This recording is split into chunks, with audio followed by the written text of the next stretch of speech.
Hello and welcome to REECAAAP UFC Nashville full card predictions and discussions with Ranj and BC Dave, and I guess in a little bit MPTV will be joining us as well.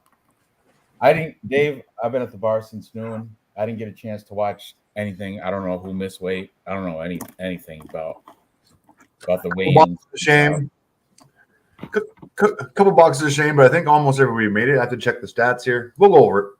Yeah, and because there's only UFC has the face-offs, we're gonna have to just quick, so we don't get copyrighted. We're gonna have to just quick flash on the people doing the face-offs. Man, okay. Cheers. Yes, let me crack it. I did take an hour break between the bar and here, so. But we're competing with PFL. There's a couple other things going on tonight too, I think. And when is that Jake Paul and Nate Diaz thing? That's tomorrow night. PFL is tonight. PFL is on right now, actually. Slow card. LFA as well. LFA is on tonight. PFL and A1 Combat. I'm just looking at Bet Online. So 3 different fight promotions. Bubba Jenkins is fighting PFL. That's interesting. Yeah. But anyway, whatever. I just do this for us, not for the chat. And hey buddy, what's going on? Oh man. Just a lot going on. Busy day, and I could hear my heartbeat in my ear right now with these AirPods. I've been moving around a lot right now, but I'm calming down, and it's good to be here. Good to see you guys. Hi, Dave. Hi, chat. No one's in the chat yet, but but still, whatever. Yeah, I had a long day too. Interesting enough, we had a big storm here, and I have rental properties, and one of them, a tree fell down into the back porch, but I already got insurance coming Monday. We're going to take care of that. But MPTV, were you able to see any face-offs or anything? You know what? Honestly, I wanted my reaction to be spontaneous in the moment with you guys. So I'm used to it. I had to restrain myself from doing that. Well, here's the thing: there's nobody like MMA Junkie, Mac Life. Nobody has the face-offs, so except for UFC. So because we can't copyright infringe, we're just gonna Dave's gonna show the screenshot of when they're facing off on pause, so we can't show the walkout and discuss all that stuff, but we will show the freeze frame. You know what I mean? Yeah. So we could see them face to face, side by side. Yeah, pretty much. Unless, because I've been looking, I can't find any face-offs from MMA Junkie or none of that shit. So I did get to see the weigh-ins, the real weigh-ins, the actual weigh-in in the morning. So did anybody miss it? Well, they happened before the ceremonial weigh-ins. The actual weight. Oh yeah, the kid that is gonna fight last minute replacement. He had a bunch of different opponents. Who is that? I'm blanking right now. What's that? What's the kid that the Bazookian kid? Oh, Dennis Bazooka. Yeah, I think he weighed a half pound. He missed. I don't know if he came back to try it again, but he missed weight. So that was about it. That was expected, right? He's super short notice. He's Sean Woodson. Sean Woodson, right? Oh, that's right. I don't even know what order this is. We'll struggle. We'll get through it. Anyway, so I know the first fight is Bazooka Bubblegum. Yes, of that stuff. It was like a nickel when I was a kid. But anyway, and it's hard as shit. It's hard like Play-Doh. But anyway, I do believe the first fight's still Ode Osborne and new kid, Asu Almabayev. This kid's 17-2 out of the Kazakhstan area. Just remember that dude that fought Tyson Nam a couple weeks ago 2 weeks ago? Tyson Nam got robbed because he outstruck him and outpointed him. But anyway, here's another guy out of Kazakhstan. Kazakhstan's coming up with these like high prospect fighters here, and this kid, I guess, what's his name? Asu Almabayev. This kid's a phenomenal wrestler, I guess. His Tapology picture is ripped too. He's got muscles on top of muscles. Looks like zero body fat in his Tapology picture. But we can show that. So anyway, not that Tapology picture. I'm saying if you click on him, which Dave is going to do right now. Well, look at that. Look at that. Look at what's under his rib cage there. It's like that little shape. It's like I don't know what that's like an organ or something. I don't know what the hell that is. Right under his pectoral muscle by his what the hell? That's crazy. That's just the rib. No, the ribs you can see on the side there. You can count them 1, 2, 3, and then you got some weird. You haven't seen your ribs since you were 20 years old. You're absolutely correct. You were absolutely right with that. I'm proud of that. A lot of beer drinking to cover up these ribs. Anyway, this kid, he's 17-2. Let's check out his a lot of green. Let's check out his losses. How long ago? Oh, they were 2017, forever ago. Tagir Ulanbekov was one of them. That dude's been in the UFC before. Aside from that, though, all these other guys are just M1 Challenge guys. But M1 Challenge is decent. You know who's out of there is that Nate the Train Landwehr. He was an M1 champion. And Brave, of course. Brave is a good regional scene, too, out of Europe. But they're not cans. Look, he's got fighters. He's beaten fighters that were 10-1. 14-4, 10-3, decent, no cans. You know what I mean? Well, a couple way back when, but that shit doesn't even count way back. You have to start out somewhere. So, from what I heard, I've never seen the kid fight. I've never seen any tape on him, but I've heard from all the cappers I watched, phenomenal wrestling. And Odie Osborne, his wrestling is I guess his takedown defense is decent. But he's not like a wrestler. He's more of a striker. And he will have I do believe he'll have got to have the height and reach advantage here. I didn't check it out, but and plus he's got look at this experience for Odie Osborne. He beat Charles Johnson. He beat Zaruk Adashev, CJ Vergara, who had a phenomenal fight last week.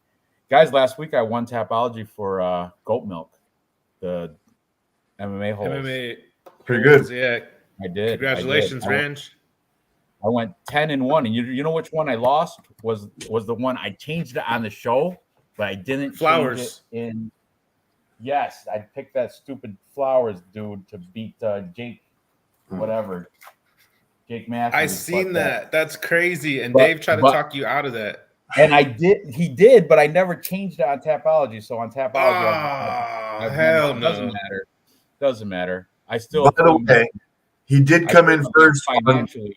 I came out big plus money last week. I won. I got 5 different books, and each one of them I won. You know, but this is an interesting fight because this kid Asu is got all the hype behind him. But Odie Osborne he's kind of like a veteran. You know what I mean? He's got the experience. He's fought all sorts of different wrestlers too. He's fought some wrestlers too and beat them. If you look at like Zaruk Adashev, I don't know. He lost to a wrestler because I know Brian Kelleher's wrestler lost to him by guillotine choke, but can't take anything from that.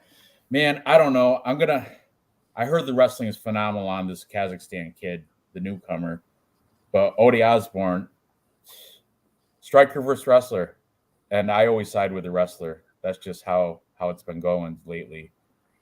But if Odie Osborne connects and gets more volume and strikes and damage, he might. But also, you got to consider that robbery that Tyson Nam had because of the Kazakhstan. They're trying to push those guys. The Kazakhstan. They're trying to promote those prospects there. What are you guys thinking? Dave, MPTV? I don't care. Whoever. All yours, MPTV. I'll bring it home.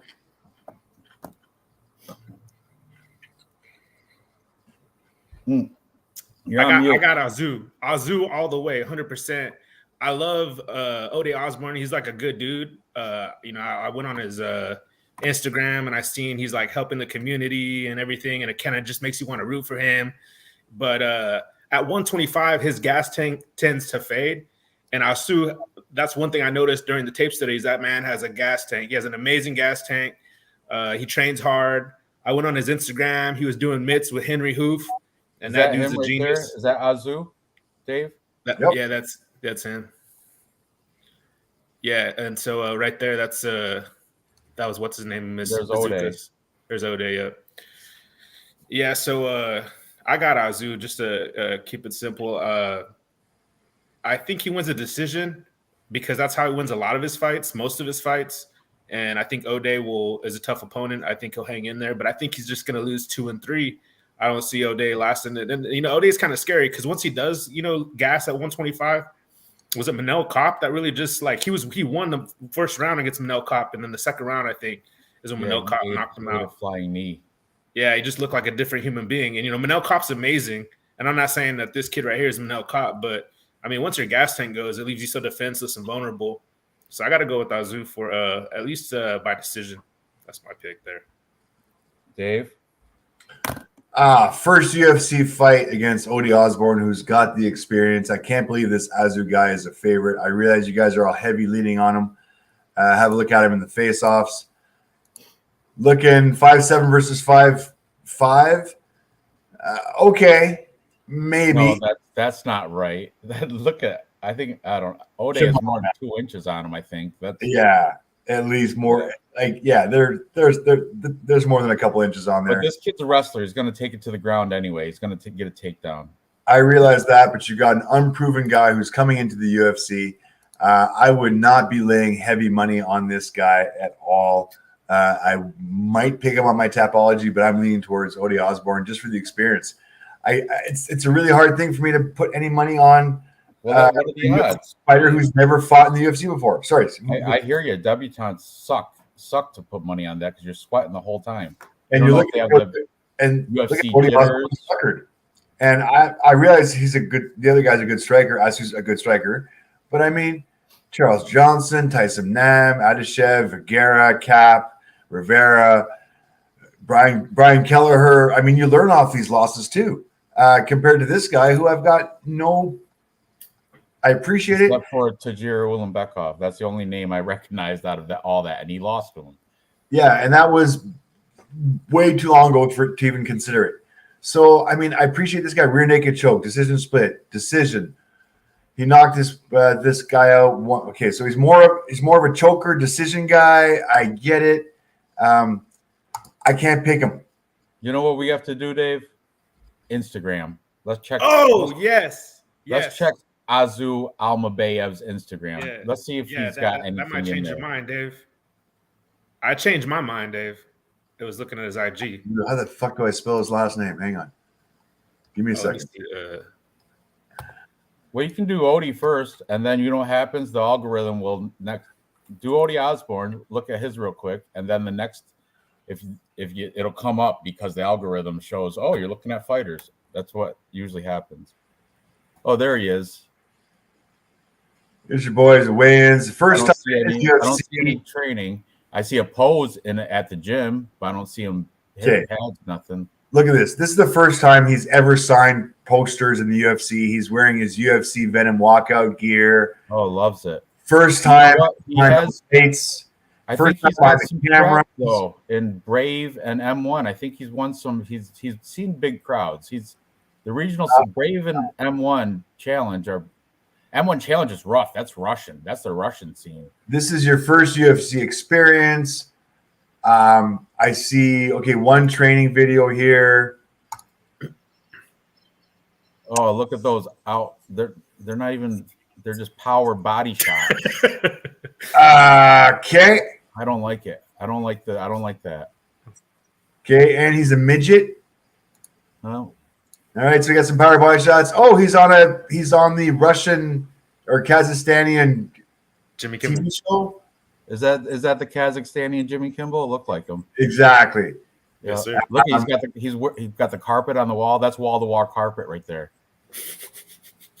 Literally, full wall carpet. It's pretty. Flexing with the who's got tuna Persian. A whole family there. Who's that? That's Shavkat Rachmanov. Yeah. All right. Okay, so I get it. He's got some experience. That's a good. Look at those hands. Oh, now, now no power body shots. Talking about his hands. Yeah, but look at that weight. I'm telling you. He's got dollars. He's gonna go gambling. He's gonna go gambling. Fistful singles. What's he going to? Strip club or the arcade? That's $30. Arcade. Oh, that's Shavkat. Yeah, I got enough for a Happy Meal. Let's go. You got like $8 there. Who the hell's that? That's an American guy. That's a kill clip. Russell Crowe. I don't know. I don't not getting any real good read off the Instagram for Asu Almabayev. How about O'Day? O'Day.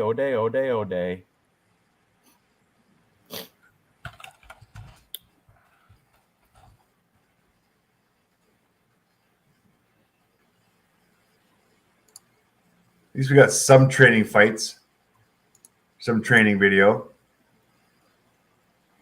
Oh, look, he's practicing wrestling. Well, he's watching people wrestling. There you go, right here. There he is. Right here. Okay, that's more wrestling than I saw the other guy do. He's got socks on. He's got wrestling shoes on or something. Is that better for you? Oh, got the thing on his head so he don't get cauliflower ear. That's good. Man, this is a close fight. Closer. I'm not throwing money on this, but Tapology, I'm going to have to go with. I can't believe you guys. I think he might get a robbery. Even if he loses, he's still going to win because they're hyping these Kazakhstani prospects. They're hyping them up. They want Kazakhstan to be the new Dagestan. I'm picking the dog. All right. I know we spent a lot of time on this. I just want to say it reminds me of Cody Durden fought Makayev. Like, that's how special a prospect like this kid is. He doesn't do what Makayev does. He's not like a submission artist or anything like that, but his like grappling, like the way he gets up, the way he wrestles, and the way he chain wrestles, it's really special. You'll see tomorrow. I think this guy's he definitely has the wrestling advantage here. That's clear. And just O'Day Osborne wrestling in his socks just threw me off too. How you gonna keep grip with that? So I'm also taking Azu Almabayev. All right, let's move on. Well, hey. You said you're taking O'Day. Oh, you want to do stats? O'Day Osborne, takedown defense, 72%. Takedown accuracy, 27%. Takedown average, 1.61. He's good on the ground, guys. And he's good on his feet. He's going to have better ratio on the feet as well. Don't be all in on this Asu guy yet. Don't be all in. He's got to prove himself at least once in the UFC before he gets my vote. Agreed. Little midget boy. I wouldn't throw money on him. I'd probably stay away from this one. Yeah, me as well. All right, moving on. What is next? You got your Bazooka guy. Dennis Bazooka. I heard about this Dennis Bazooka. I heard he has some assault and robbery charges. He beat some teenager, and took his wallet and robbed this. I heard from who was it? We Want Picks. I heard on that this Dennis Bazooka, he beat this teenager to a pulp and robbed him. That's not cool, but it's violence. I like MMA bad boys. Mike Perry, beating up old guys at hotels. Who knows? Maybe it's a good thing. Maybe he can't afford to train, so he just goes beats people up and robs them. But look at Sean Woodson, man, so thin. I heard his legs are like table legs. That's what I heard. Real super thin. That's Cody Durden. Look at him. Yeah, but it's a better look than this. Okay. That look, being skinny is better look than this look. Damn it, missed weight. He's also on super short notice. He came in on 4 days notice or something ridiculous, right? Because Sean Woodson was supposed to fight like 2 other people before this guy. Yeah, Jesse Butler, Marin Santos, 3, Steve Garcia, 3 different people before Dennis Bazooka stepped in. So you got to go with the guy that's not on 4 days, Sean Woodson. Plus, Sean Woodson's going to have reach advantage because he's huge. He's like 6. I think he's like 6'2" or some shit. Yeah, 6'2" 6'2". versus 5'9". He's gonna have a 8.5-inch reach advantage. Yeah, come on. Unless this Dennis Bazooka get in the inside phone booth boxing, where you know what I'm saying, that's the short guy's way to fighting is. But you know what bothers me? Longo Weidman MMA, they're the new hot facility out of Long Island. That place is producing good fighters. And Sean Woodson's not all that, you know. He's not. He just I see holes in his game. So I don't know.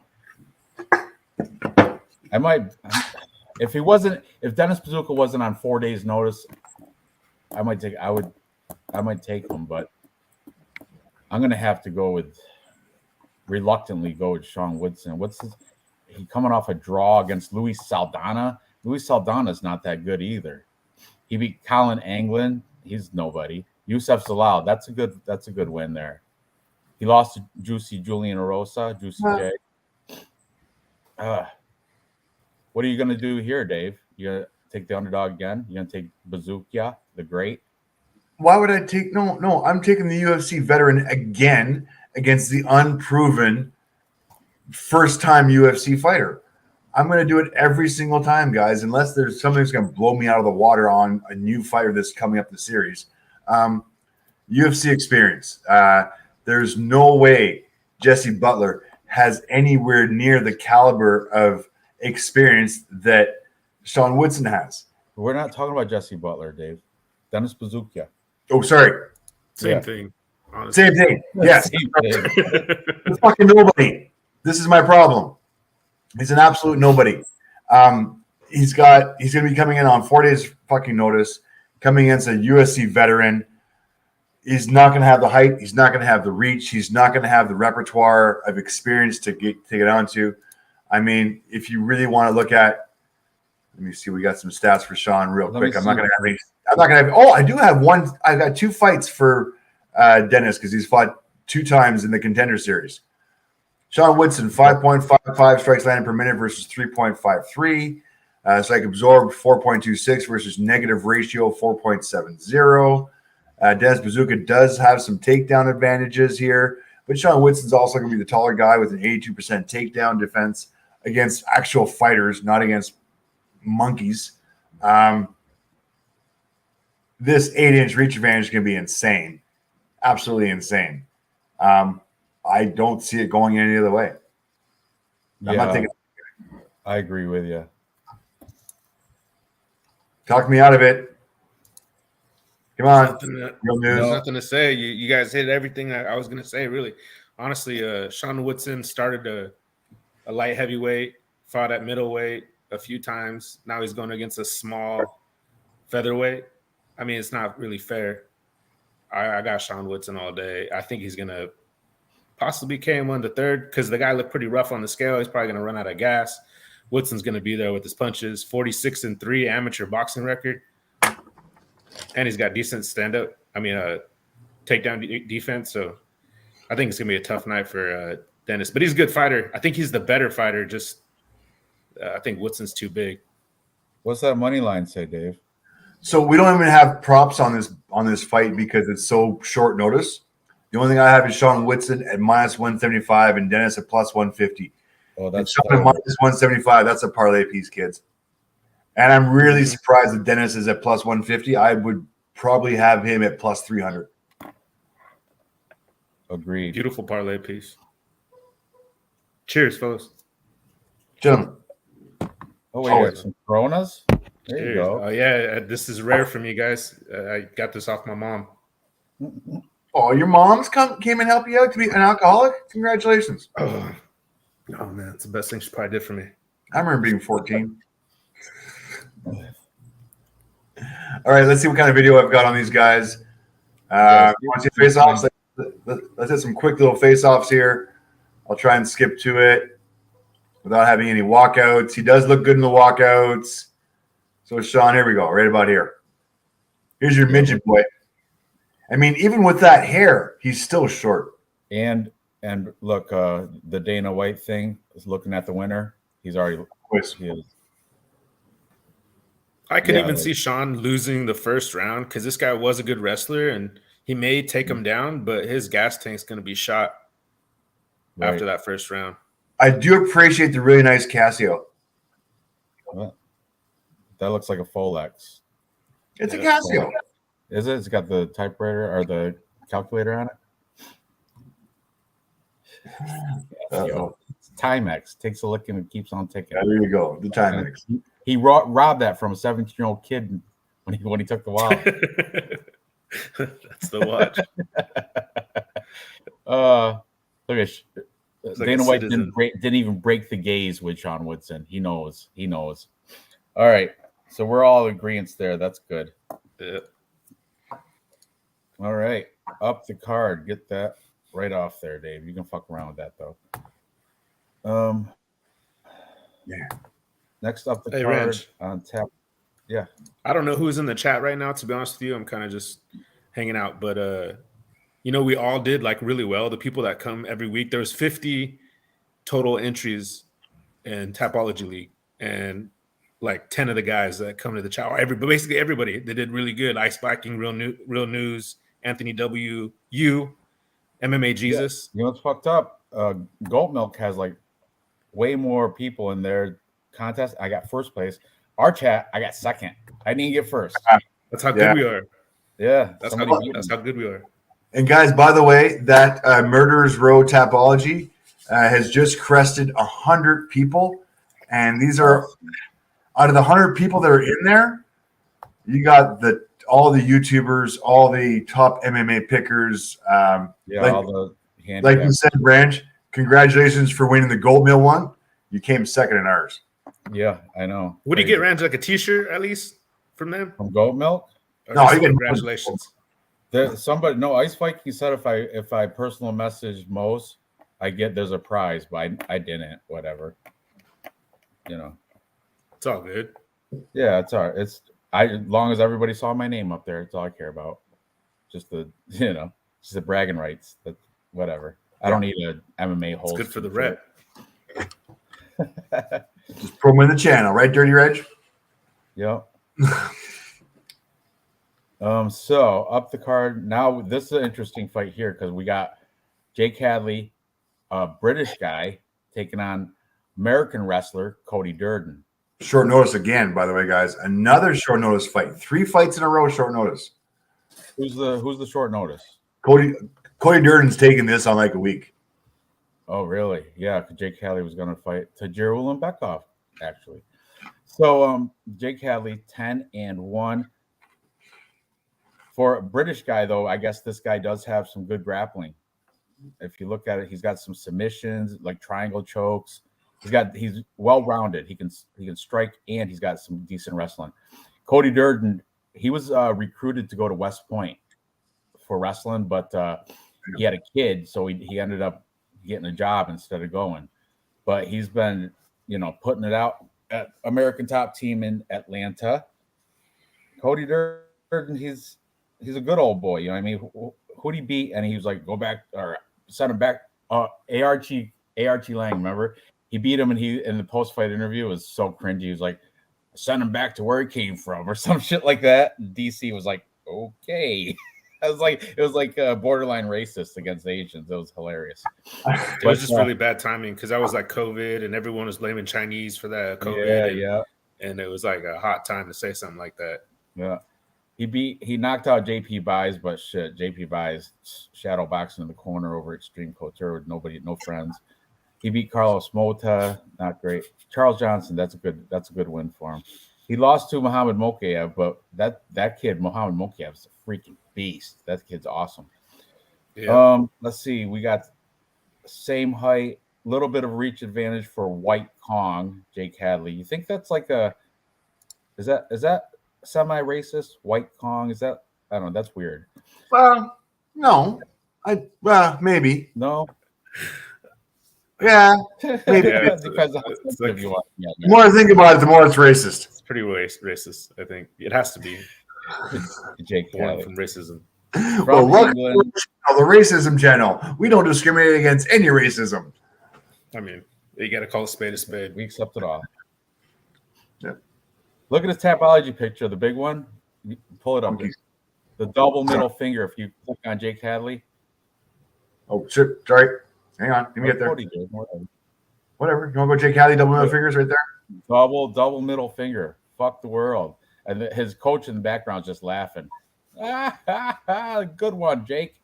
But this dude he's decent. Jake Hadley's good. Look, he beat Malcolm Gordon, Carlos Candelario, lost to Alan Nascimento. Interesting. Before that, Contender Series and Cage Warriors. So nothing really great. But here's another one. He's the favorite here, and Cody Durden might be able to put it to him with the American wrestling. Yeah. But like that, wait, who's on short notice, Dave? Cody Durden's on short notice. Now, having said that, if you look into his Tapology page, he was supposed to fight Bruno Silva in just over a month and a half. So he's at the beginning of his camp. He was at the beginning of his camp for Bruno Silva, and they called him up for the Jake Hadley, or they called him up for this fight. So, I mean, yes, he's in shape. Was he in peak? After a 2-month camp? No, he's not after a 2-month camp. He was at the beginning of his camp. Still very short notice, but he was scheduled to fight in a month and a half against Bruno Silva. So he's kind of in the camp, but not really. Just starting his camp. Not good enough for me, as far as I'm concerned. He's not at the peak of his conditioning. Let's put it that way. I don't know. I think I might go with the dog here. I might go with Cody Durden. Going over stats real quick. Jake Hadley only has one loss, guys. Only has one loss, taking this Cody Durden guy on short notice. Striking advantage, 4.21 versus 3.27. 3.21 strike absorbed per minute for Cody Durden, so pretty much even ratio for Cody Durden on the feet. Jake Hadley, definite advantage on the feet, 3.52 strike absorbed. Takedown average. Yes, Cody Durden is a wrestler, 5.73 takedown average per fight compared to 0.47. Takedown accuracy, 48 versus 100. Takedown defense, 71 versus 37. Submission average, though, does go to Jake Hadley on this one. Not a rookie on the ground, guys. Yes, he is British. Yes, he does not have American wrestling. Cody Durden is going to have way better wrestling, but Jake Hadley is going to be able to handle himself as well. Man. Bookies. Here we go. Where am I here? Cody Durden. Cody Durden is a plus 162 with Jake Hadley at a minus 188. I can't even pick the friggin' stats. It's once again, it's so short notice that Bet365 is not giving me any prop bets on this one. That's how short notice this fight is. Little bit scary. Definitely not a home run. Definitely not. A lot of these fights are tough. A lot of these could go either way. What are you thinking, MPTV? Man, I'm embarrassed. I picked Nico Price to beat probably Lawler, and I feel embarrassed to this day about that. And that was my confident pick, because I'm about to say this is like my confident pick of the card. I'm not gonna, forgive myself unless I'm right this week. Ooh. And I really did my tape study on this one. Look at that ass pillow. Go up, Dave. Look at the ass pillow shot right there. Ooh. I might pick him just because of that. Just because that picture. I'm switching my pick. That tells me he's very focused on MMA. And he's got okay. Who is? I mean, really? That's him taking a knee from Muhammad Mokaev. Yep. Hadley's got. I'll put my dog against this dog any day of the week. I don't think Cappers this week gave Cody Durden enough credit about his boxing. He has really good boxing. He has like unorthodox boxing. And Jake Hadley has more cleaner type of boxing. And I'm kind of curious who's going to win that exchange or get that first combination off. But at the end of the day, this Cody Durden's kryptonite is being submitted, I think. And Hadley has amazing jiu-jitsu, top-notch jiu-jitsu, and he could very well finish him. And I pick Hadley by second round submission.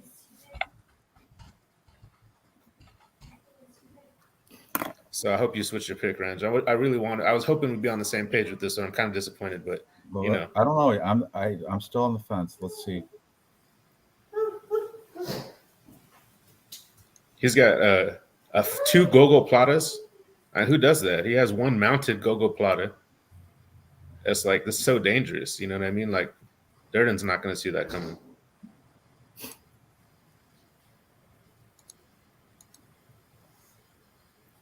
Man. Look at him. That was like 8 plates. Let's see how they look. This is the weigh-ins. There's still made weight. Happily made weight. Good. It's good. You know, he looks healthy. He looks good there. Yes, he had to use box of shame. Sorry, guys, I need to skip by all this because I'm not allowed. Both into it. Man, he is pasty white. Ooh. Oh, I think Durden won the face-off. I don't know. Nah, I don't think so. I think he thinks it's a joke. Look at his arms. He's like, what the fuck? Seriously? Dana White's the same way. He's like, yeah. Back off. Seriously. I'm going to use this little pinky to hold you back because it's not very serious. It's a joke. None of the security guys are in here. Even Big Boy back here is laughing his ass off. The only one who's taking this seriously is this girl over here who's nowhere near in trouble. That's what's her name? She's one of those. Oh, yeah. I don't know. You guys are both taking Jake Hadley. Yes. Definitely. Most confident pick, making up for that Nico Price garbage pick I had. All right. I'll join you. 10-1. He's only lost once, and that was to someone good, I think. You guys are hard to convince sometimes. You're not going to regret that, Ranj. It's like pulling teeth a little bit, but you're going to be a happy man tomorrow. Man, you guys just always agree with me, and we'd be fine. Where am I at here? I'm on the wrong fight. I don't know. That Oda Osborne pick's the lowest. You know, are you betting that, Dave? No, of course not. Okay, I just was wondering. It's the first fight of the night. You know, now I know where your heart. That it's way better fights to put your money on. All right, Billy. Who's up? We have Billy Q. Billy Quarantillo taking on Damon Jackson. How's our chat going? Wait a second. Anthony W. What up, boys? Who else we got? Dirty Reg? That's pretty much all we got. Noah Allen. Oh, yeah, we got this. So, Damon Action Jackson. He used to be called the Leech, but now he's Action Jackson. Coming off a loss to Dan Ige, but before that, he was on a run. A surprising run because he's not the person you think is going to win by looking at him. He's got he looks like a dad, but he's getting it done. These guys are both 34 years old. Just 1 inch height difference and reach difference. Positive for Jackson. Training at Fortis MMA with Saeed or whatever his name is, that great coach. But Billy Q, weaponized cardio. Billy Q uses his aggression and never-ending cardio to put on the pressure, and a lot of these fighters don't know how to deal with it, except like Edson Barboza and Shane Burgos and Gavin Tucker. But he definitely uses his cardio to his advantage. But I'm gonna go with Billy Q here. Like I said, a lot of these fights could go either way, but Billy Q with the weaponized cardio, I think the pressure is going to be too much for Damon Jackson to handle, and I think Billy Q is going to just outstrike him, more volume.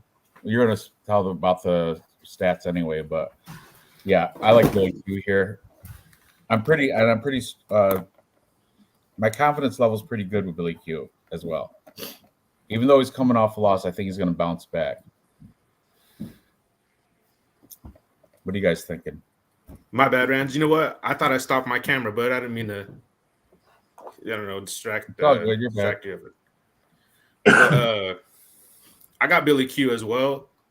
I think that he has Damon Jackson's. I guess he just opened up like a new gym, and I went on his Instagram, and there's not really a whole lot of training going on, and like he's like a busy dad, and he just showed him at his new gym. So like they were saying that he was training at Fortis, the real one, right? Because his is like a sister gym.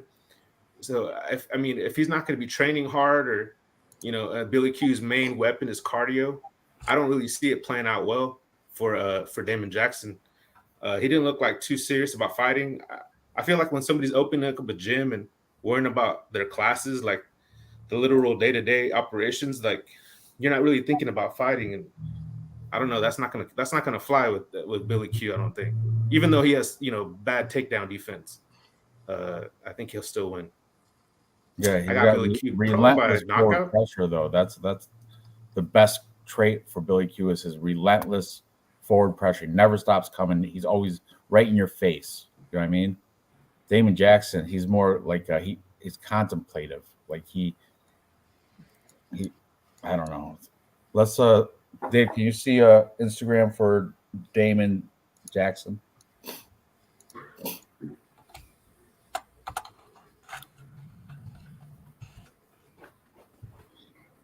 I mean, he was on a nice run though. He was beating Pat Sabatini, Daniel Argueta, Kamuela Kirk, Charles Rosa. He was going to choke out Pat Sabatini, and then Sabatini turned around, flipped it the other way, and that's how he got finished. He did it like a TKO finish. And he got a hair transplant. That was it. Look at that picture right there. Oh, I see it. Plugs. Yeah, that was heck of funny. I watched a couple of these videos. But guess what he's been doing? He's been doing drywall in his gym. See this right here? Oh, yeah. Go over there. Throwing some mud up. See, here it is. It starts. No mats on the floor. Mud, sand, and tape. Eventually works it. 3 weeks in, he has a gym now. He has floors. He has mats. His daughter's fighting with him. I mean, I get it. This is he's in the business of. If you go to his page, if you look at his stories, he's on vacation. He's on vacation in Italy. Like if you click that first one, he's on vacation like 3 months ago. Oh yeah, vacation. Not that, Dave. The picture. What the hell am I doing? No, that's what it was. It was just. Yeah, there you go. Oh Chill yeah. Go, Ranj. He's in Italy. He's in Pisa. Yeah. Very nice. Yep. Billy Q. Confident. That's funny, but it's true. Did he do the picture like he's holding the Leaning Tower up? No. Everybody does. Oh, wait. He should do the picture where you put yourself in the foreground. Looks like you're holding the tower. You know what I mean? Yeah. All right. Enough of Italy. Whatever. I think Billy Q's gonna. I don't know. Does Billy Q knock people out? Yes. I don't think he's been finished. Who, Damon Jackson? No, Billy Q. I don't think he's been finished. No, I'm wondering if he's going to finish Damon Jackson. That's what I'm wondering. Oh, that last fight, Yeah, I think so. Yeah. Jackson got finished by Ilya, got finished by Dan Ige, got finished by Movid.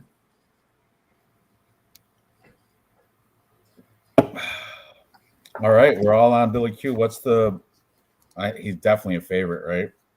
Yeah, his stats, by the way, 7.86 strikes landed per minute versus 2.78 for Damon Jackson. 5.79 strike absorbed versus 2.92. Negative ratio for Damon Jackson. And if Damon Jackson's only throwing 2.78 strikes per minute, Billy Q is just going to outvolume. It's going to kind of be scary. Billy Q is comfortable on the ground. Takedown average 1.51 compared to 2.35. Takedown accuracy 23-38. Billy Q would much rather keep it on the feet because that's where his talent is. Takedown defense 58 versus 40. 1.2 still for takedown. Submission average for Billy Q versus 1.8. Billy Q once again is a win-loss kind of guy. Over lost his record. He's coming off a loss of Barbosa. This is a lockdown win for Billy Q on this one, guys. I can't. And what was his money line? Minus 175. Okay, that's doable. Yeah, no shit. We got two guys that are qualified easy under minus 200 for this parlay bet already. Yeah, I'm still shaky on Jake Hadley, but okay.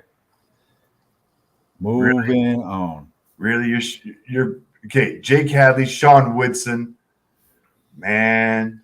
Odie, I'm not Sean Woodson. I like that one. I like the Sean Woodson. I'm saying that Jake Hadley, Cody Durden. I'm still iffy. I'm taking Jake Hadley, but I'm nervous. All right, up the card we have Billy Q. There's a 3-leg parlay right there. Jake Hadley, Sean Woodson, and Billy Q. Those are good numbers right there. That's nice. Anyway. That's easy money. yeah, maybe we'll do. We did face-offs. Did we do face-offs? We did not. Let's do it. Okay, these are the weigh-ins real quick. Hang on. Go. Looks pretty good. Smile. Oh, Billy Q does not look healthy. Oh, Damon Jackson. No, you mean Damon Jackson? Right, look at him. He's about to fall. Did you see him? Yeah, I did. He was wobbly. It looked like he lost his balance. He looks like Carlston Harris. Elbow.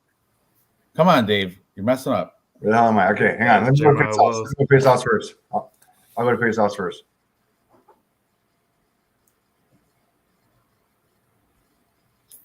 Hey, Damon Jackson, he's not a good enough striker to hang with Billy Q. That's what I felt like. I felt like Damon Jackson has good jiu-jitsu and like grappling and stuff, but he doesn't have the volume.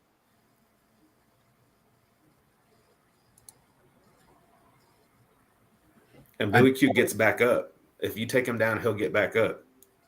I saw that in the stats. Yeah,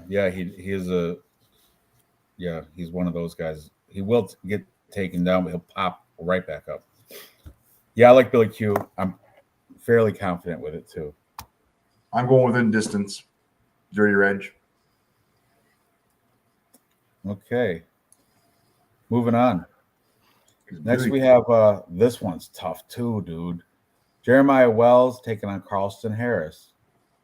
Jeremiah Wells out of the Renzo Gracie Philly facility. They've been fantastic wrestlers over there, but they've been getting beat as of late because they don't. I mean, the striking isn't that really on point. But Carlston Harris, this guy is super well rounded.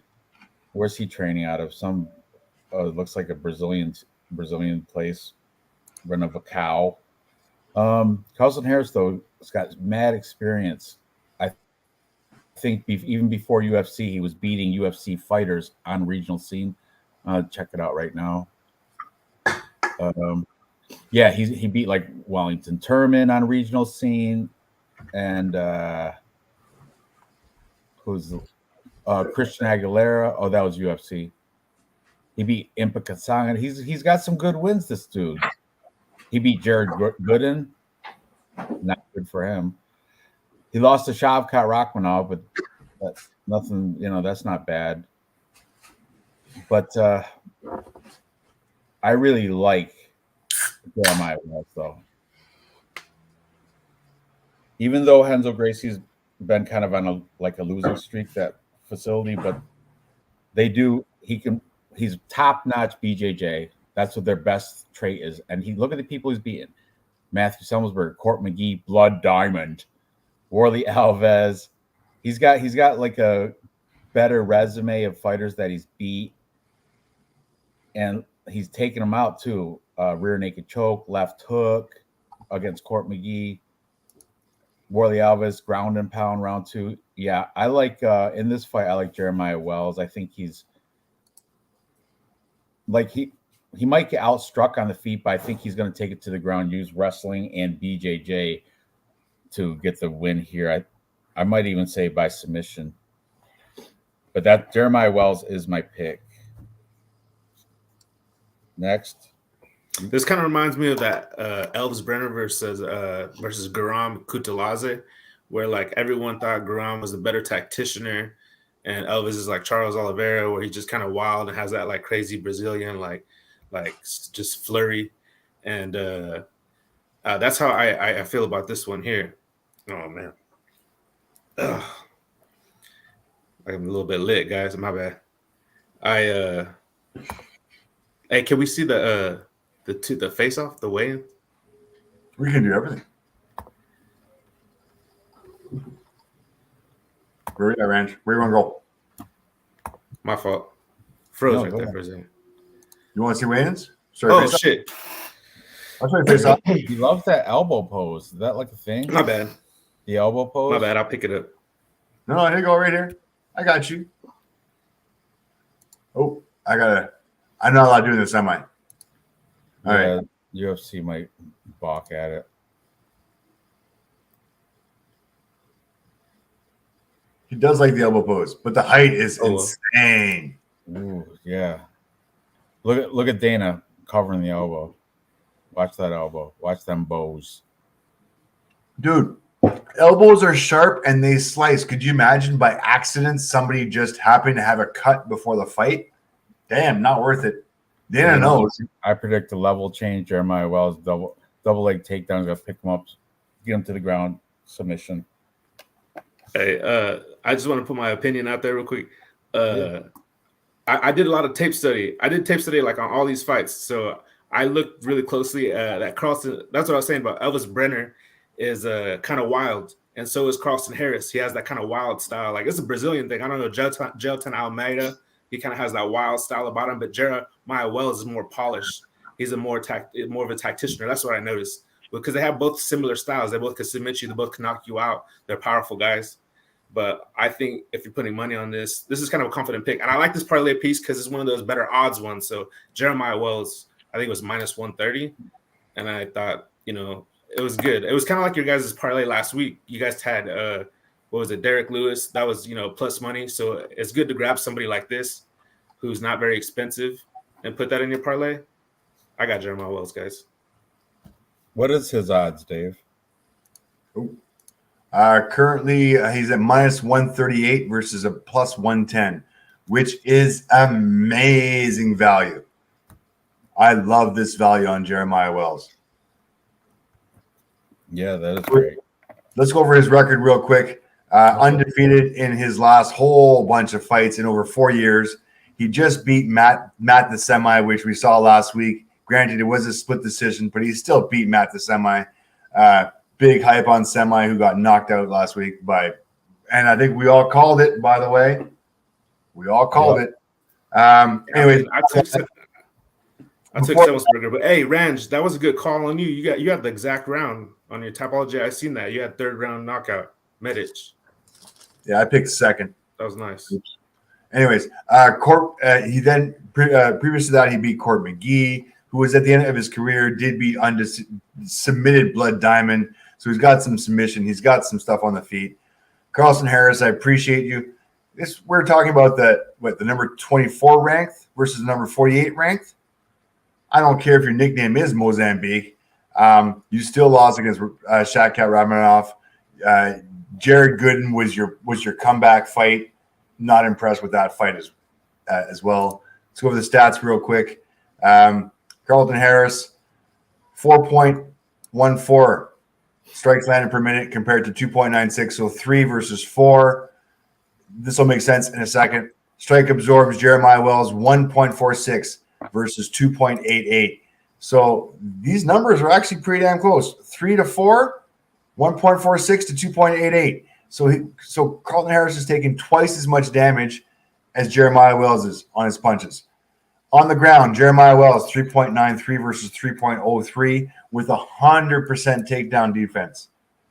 I'm so all over Wells, it's not even funny. Oh, good stats. These numbers at minus 138 are insane. Jump all over this fight if you can. Definitely. I'm circling him. Yeah, I love that fight. At minus 138, the bookies are all up to fucking crack on this one. As far as the fight to the distance, they're going within distance. Let me look at Jeremiah Wells. Can Jeremiah Wells finish somebody within distance? Let me see. Court McGee, Blood Diamond, Worley Alves, Marco Silman, Mima Ali, Yeah, I'm good with this, kids. I apologize. But yeah, I'm all over this guy. Yeah, me too. I think Jeremiah Wells should be like minus 190, to be honest And with the you. numbers are there. Like the odds are there. At minus 138, damn. And if you want to, if you really want a problem within distance on Bet365, you're still at plus 155. And I think that's a no-brainer. Jeremiah, I will lose my mortgage on this guy. Awesome. So we're all in agreement there again. Yep. Perfect. Okay, next we got the headliner of the prelims. Heoni Barcelos taking on pretty Kyler Phillips. Kyler Phillips used to be my man crush guy. No homo. But anyway, Heoni Barcelos, he used to be like contender, like fighting like champs and shit. Look, he's let me see. Said Nurmagomedov beat Said Nurmagomedov. He beat who else? Let me see. But he was moving right up the ranks. But the thing is, he's aged now. What is he? 30, 36? That's tough at bantamweight, being over 35 bantamweight. So he's probably lost a step in speed. And Kyler Phillips, man, this is another tough fight. But let's break it down. Let's see. Umar Nurmagomedov beat Heoni Barcelos, left hook round 1. Beat Trevin Jones. He lost to Victor Henry. Timur Valiev beat him as well. Majority decisions. That means one of the judges was going for Heoni there. He beat Khalid Taha, Said Nurmagomedov. That's his best win right there, Said Nurmagomedov. And then before that, I don't really know. Chris Gutierrez, I know him. But I don't know. It's just the off. I think. What's that? You don't know who Kurt Halabat is? Who? Never mind. Halabat? Who the fuck? No, I don't know that guy. Do you? He's on the Ultimate Fighter this season. 17-4. I think he won, didn't he? Or he was. That was 2018. That was when I was still casual. So but the thing is, Kyler Phillips. Let's check out Kyler Phillips next. All right, you got him open. 10-2. I got you. Kyler Phillips coming off a win against Marcelo Rojo. Triangle. He lost to Julian Paiva, though. That's a bad look, dude. He beat Yadong Song, phenomenal. Cameron Else, nothing great. Before that, nothing really sticks out as a fantastic opponent win, whatever. But Kyler Phillips is the favorite here, which plus money on Heoni Barcelos. There used to be a lot of hype coming on this guy. Dave, you're gonna have to read some stats because I'm torn here. All right, this is where it's going to make up your mind, and this is where the bookies are putting into it. Heoni Barcelos 5.69 strikes landed per minute versus 5.50. Heoni, put some defense up. Strike absorbed 5.06 versus 3.43. Brazilians have no defense. Brazilians need to hire a defensive coach, like a defensive boxing coach. I don't know what Silva's doing, but I mean, even Silva had the moves. I think Silva should become the national Brazilian defensive coach. Yeah, probably. Anyways, takedown average, Heoni 1.63, and Kyler Phillips, this is where he's good. 3.32 takedown average per 15 minutes. Takedown accuracy 41 versus 50. Takedown defense 69 versus 93. Submission average 0.7 versus 0.4 versus 0.4. I think Kyler Phillips is going to have the advantage on the ground. I think he's going to have the advantage on the feet. It's kind of scary. I do think Kyler Phillips does have the advantage as far as the stats go. The bookies are looking that way as well. Heoni is the older fighter. Kyler's going to have that 5-inch reach advantage as well. Not sure if that makes a huge difference or not.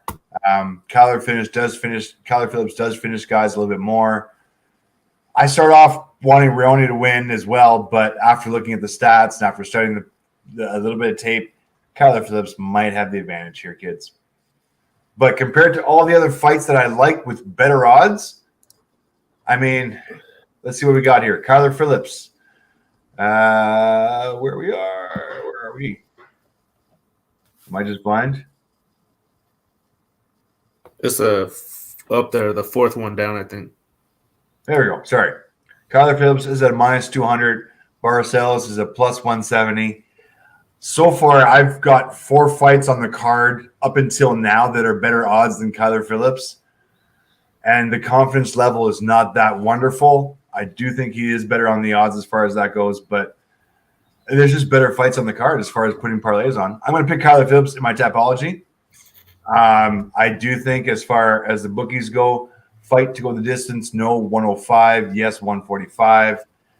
Kyler Phillips by decision, +160, not a bad deal. I think he's going to be able to dominate. I think he's going to have the ground advantage. He's going to have the feet advantage. Yeah, I'm on Kyler Phillips, but I don't like it. I'm not putting any money at -200 because I think there's way better fights on the card. MPTV, what are you thinking? I think it's going to be a close fight. I pick Kyler Phillips just because he's younger. And I feel like, they're really he's in close fight. He's in close. The one fight I saw, he likes to get in a close scrambles, like with the Raleigh Paiva. He outmuscled him. He would get into these 50-50 positions and he would barely win the position. And that's when he was on that steroid too. And that's what everybody's talking about. So I honestly want to see if that affects him at all. Like, it could be nothing. He could be just a young guy, powerful and win because he's got natural strength. But that the Osterin, the hormone that he was on that will help you get faster muscles and stuff, that could really help him. And, that could could have helped him in the past. And hopefully he's tested and not on it. But I got Kyler Phillips. I think you're right. Phillips will probably have the better cardio when it comes to like later rounds. And I think it's going to be a greasy decision. I'm not confident, but I guess I'll have to go with Kyler Phillips too. But I agree with Dave though. I mean, I wouldn't put any money on it. There's other fights on this card. Definitely not. There's other fights on this card that are. If anything, I might throw a scratch-off ticket at +170 on Raoni Barcelos.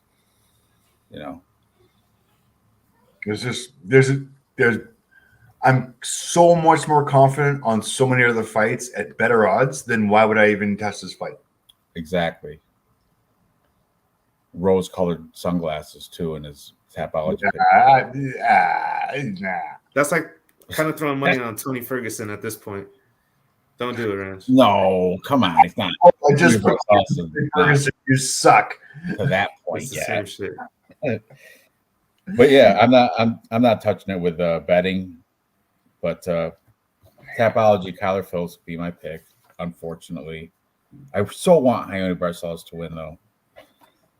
That's all right. Curtain jerker to the main card. This card is so hard to pick.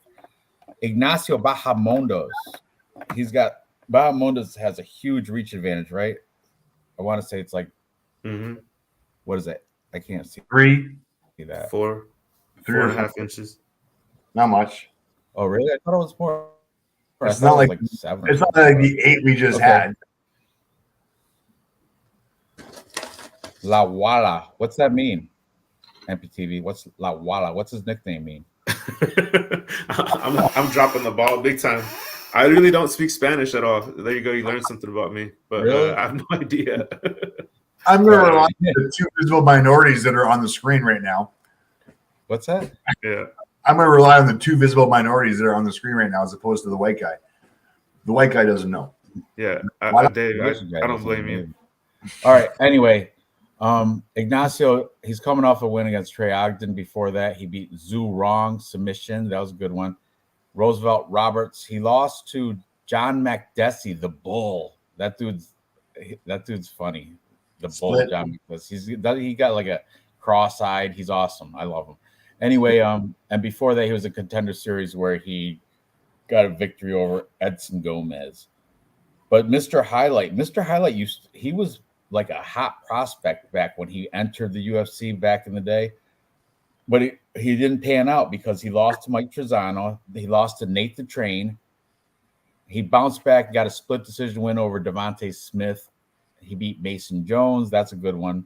And he had most recently a draw with the Jai Herbert, the Black Country Banger. So, I mean, Ludwig Klein, Mr. Highlight, he was supposed to be a hot prospect coming in, but he just didn't meet the hype. You know what I mean?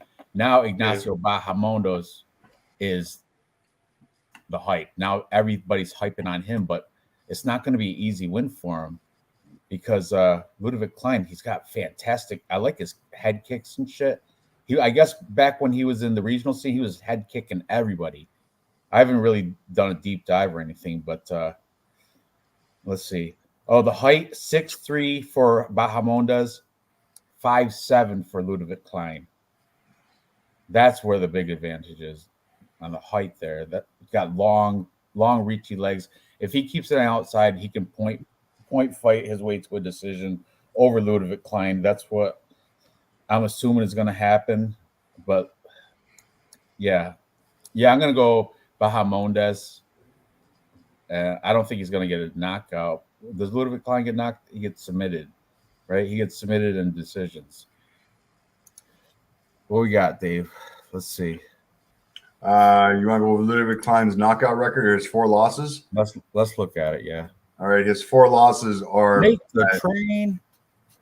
the Train by Anaconda choke, Mike Trezano by lost by unanimous decision. We want to go back to 2017. Look at all that sea of green, though. Yeah, I know. And it's against RB Mezidov. I think I remember him. I think he was decent. I do remember William Lima. He was decent. Juan Rodriguez was a Dave, you don't know any of these people. Professional. No, I'm fucking serious. He was a professional he was a professional loser. I don't know Lucas Sajewski. I don't know Shane Young. I know Shane Young. Shane Young's from Australia. He's I don't know or something. Yeah, he was a walk-on for fodder for him as far as I'm concerned as his UFC debut. So he had his UFC debut who had a walk-on fucking nobody in Australia. Then he fought 2 nobodies, or they fought 2 and lost 2. So now he's kind of building his career. I do like the fact that he's been training for Ignacio Bahamondes beforehand. You want to go over the stats real quick? Sure. All right. Then this is where Ludwig Klein used to be a huge fan. Love the guy. He is unfortunately 5'7" versus 6'3". That's going to be a scary advantage for Ignacio. Ludwig Klein, strike land per minute, 3.44. Ignacio, 7.93. He is a striker with a fierce accuracy. Ludwig Klein, strike absorbed 3.67 versus 4.51. Negative ratio for Ludwig Klein. Almost a 2.5 strike advantage per minute for Ignacio as far as his plus-minus ratio. Now, Ignacio on the ground doesn't need to because he's just fucking good on the feet, 0.0. But what's impressive about Ignacio, takedown defense, 95%. It's going to be hard for Ludwig Klein to be able to take this guy down. If he does take him down, I think he will have some serious advantages. But Ignacio just being that huge, it's going to take a real big mistake from Ignacio to have Ludwig Klein take him down.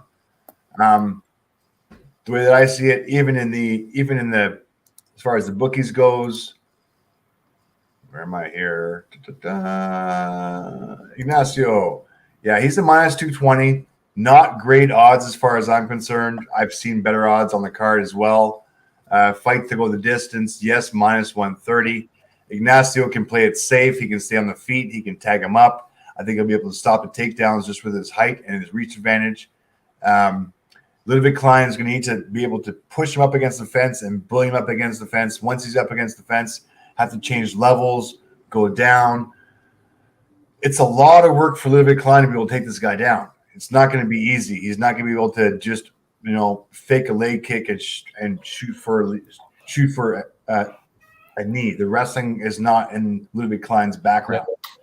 Yeah, he's not. He's a boxer from that's it. Ignacio is going to be able to dial him up on the feet. It's just going to be a volume. I think it is going to go distance. But I've got Ignacio with Ludwig Klein having some serious CTE Sunday morning. Mm-hmm. MPTV. Yeah, I watched a lot of tape on both of them. This is one that I just get. Sometimes I'll get stuck on a fight and I'll watch like 5 fights of like each fighter. And Ludwig Klein is like really low volume. Like, he wants to stay on the outside. He wants to be the one on the outside. That's his that's his little game.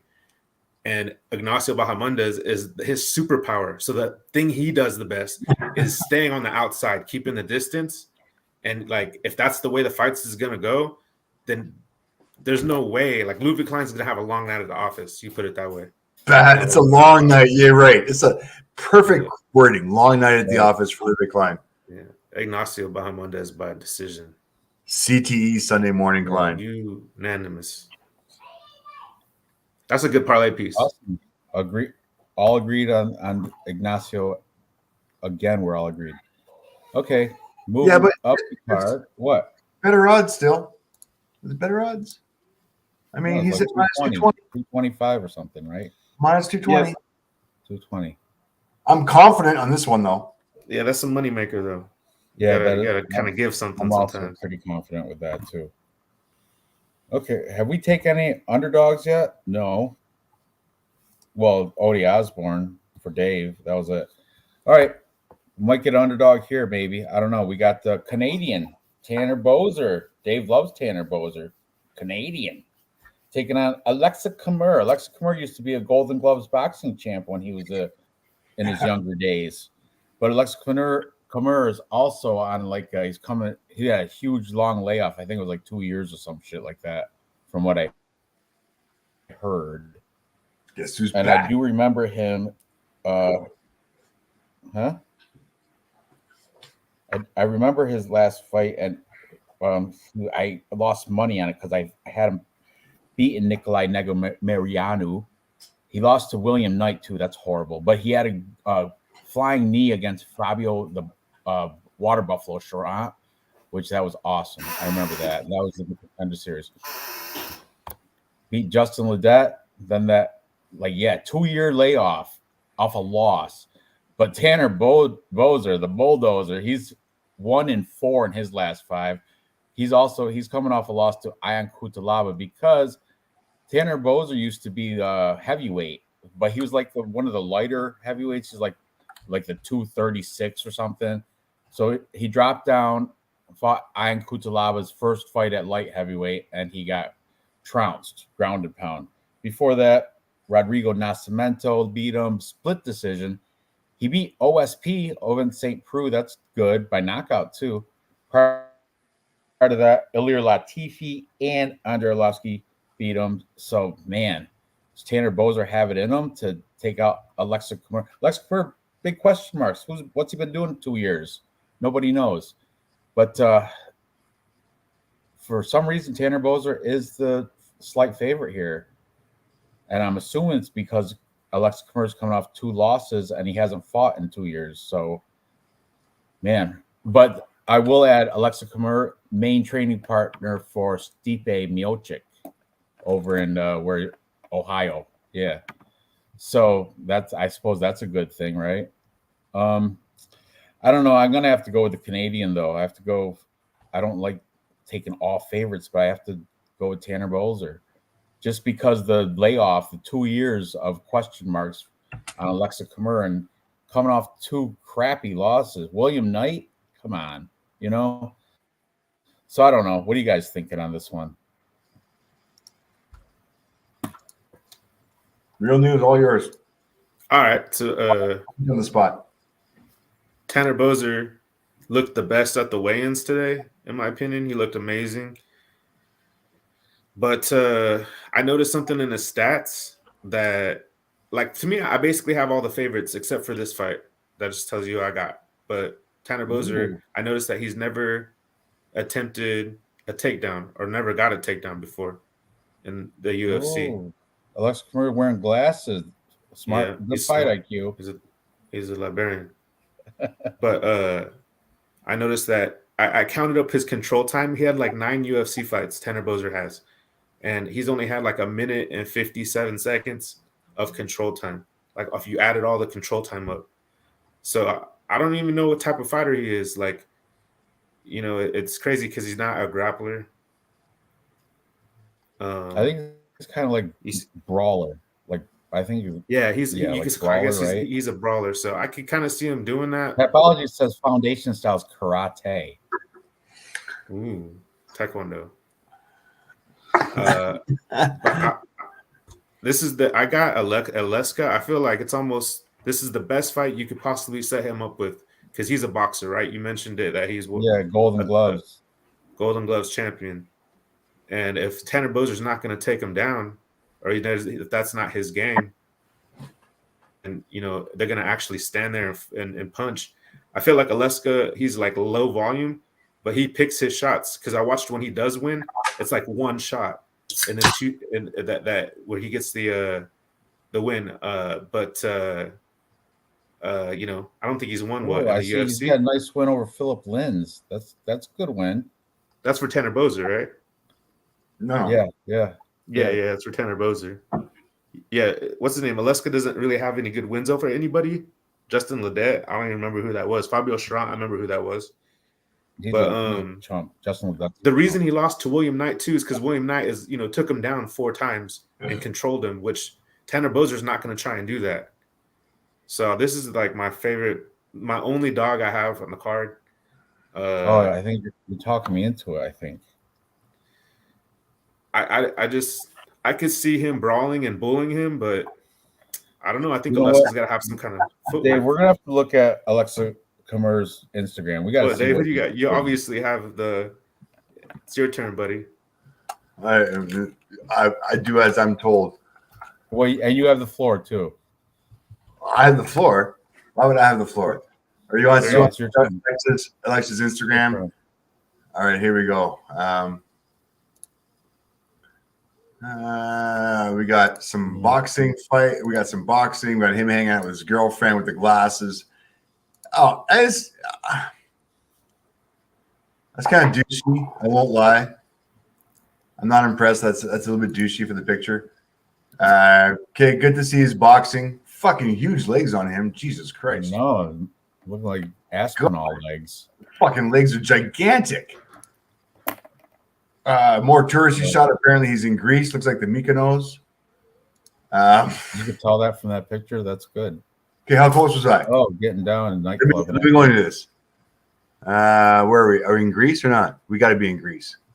All right, who cares? Move on. Let's see. Fuck you guys. Whatever. Partying. I don't know, man. Doesn't so much power glove. The Thanos glove. His UFC. What's that he's holding?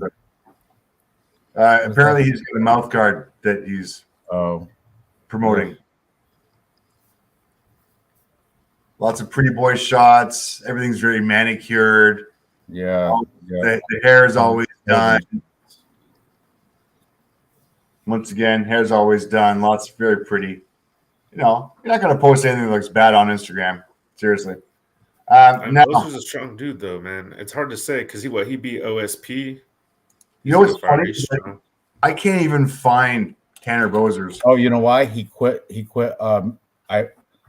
What's it? Craig, because the Canadian boys, the Allen brothers. Matt's on vacation. Craig did the show by himself. He said he quit social media for recently. He hasn't posted on social media because he's redeveloping his whole style or something, he said.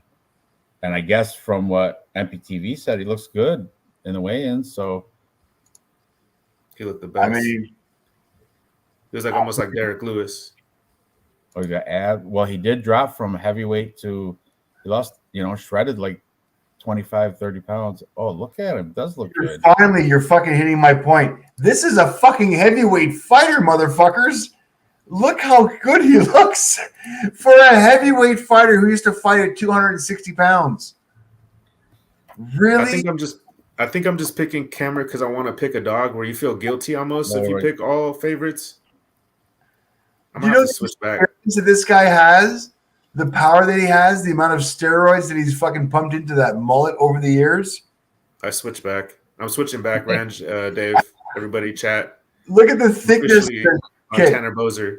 He's got about, I'd say about a good 8 inches between pec to delt compared to father and son. All right, the thickness. Yeah, if he connects, Alexa Kamara is gonna. Yeah, he might go down.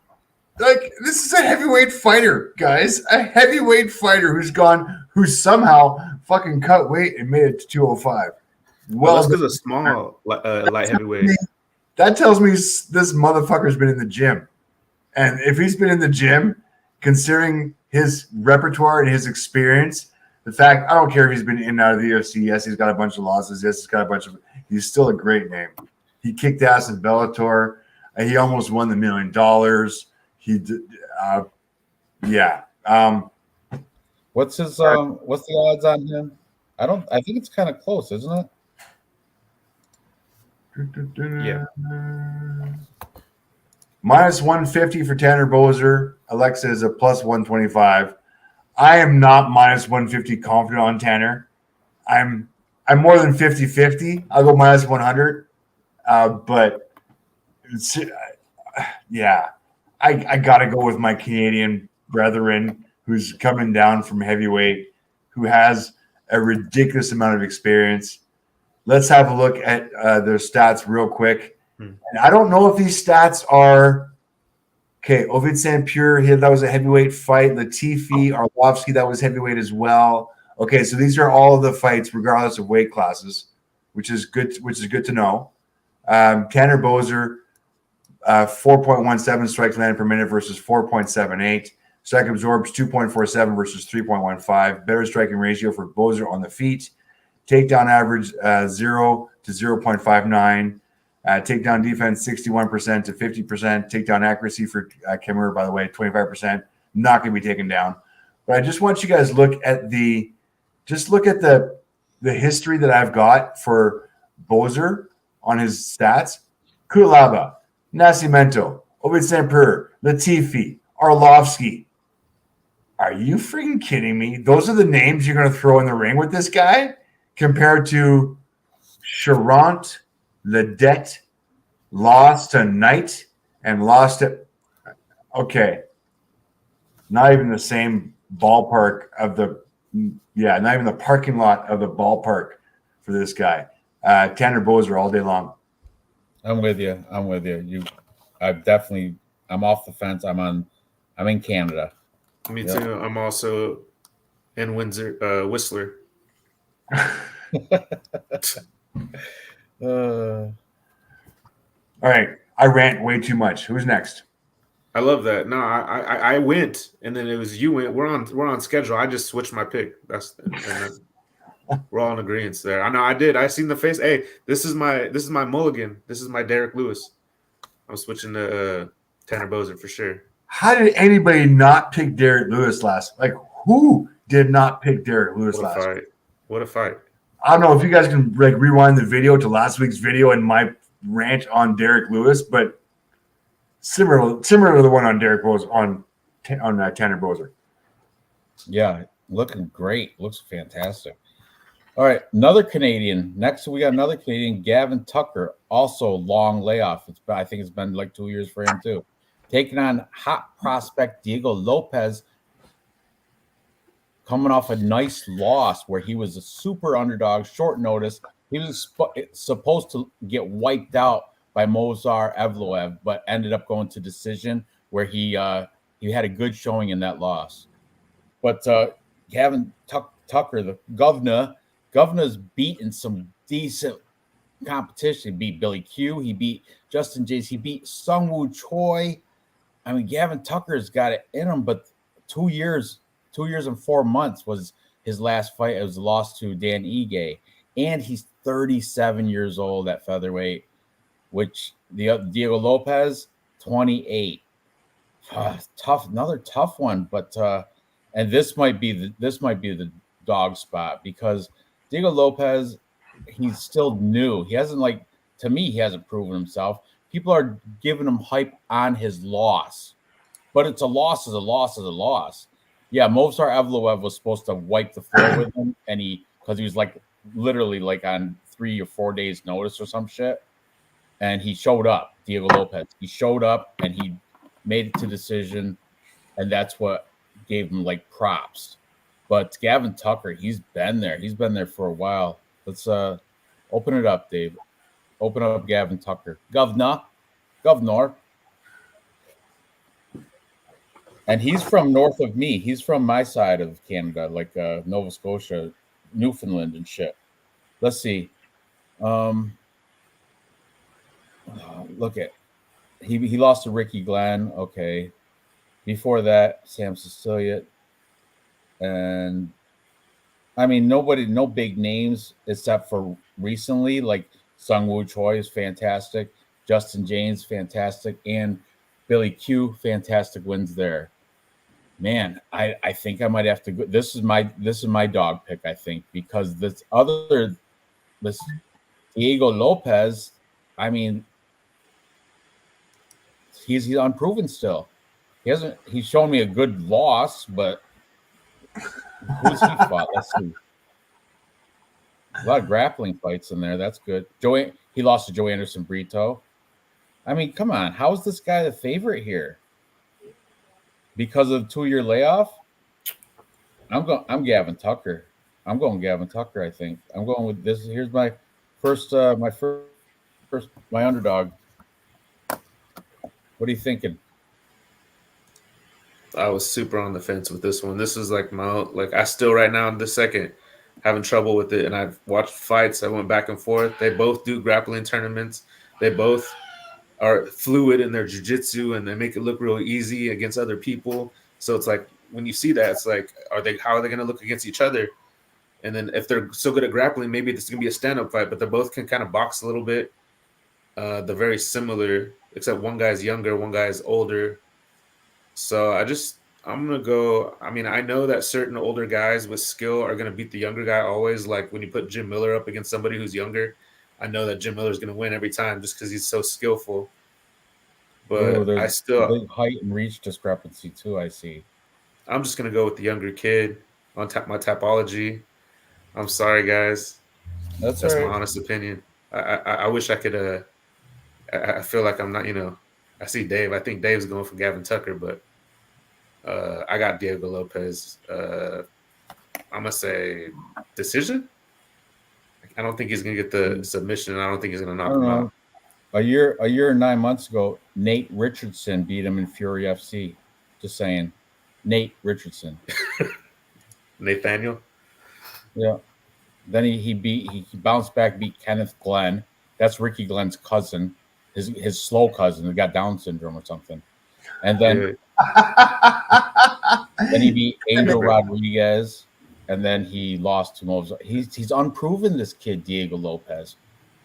Unproven, but yeah, that's why I'm taking Gavin Tucker. He's proven. He's proven he can beat top tier guys. Billy Q, Sung Woo Choi. Come on, Dave. What are you thinking? Diego Lopez, Gavin Tucker. You know what? On paper, it might look like a good matchup. You got the old guy who's coming in, who's a shorter guy, who doesn't have the reach, who doesn't. I mean, young up and comer Diego Lopez. Look at that fucking comb over. It's pretty sexy.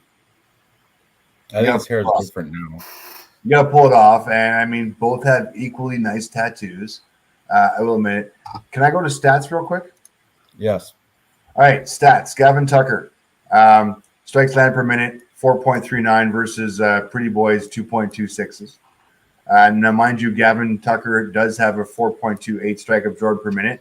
But Diego Lopez, Pretty Boy, 5.24. Motherfucker takes like 2 strikes for every one that he might by accident land. If you want to go to the ground with the little midget from Canada, from Halifax, a little Newfie or whatever the fuck you want to call him, Gavin Tucker, takedown average 2.98 versus Pretty Boys 0.000.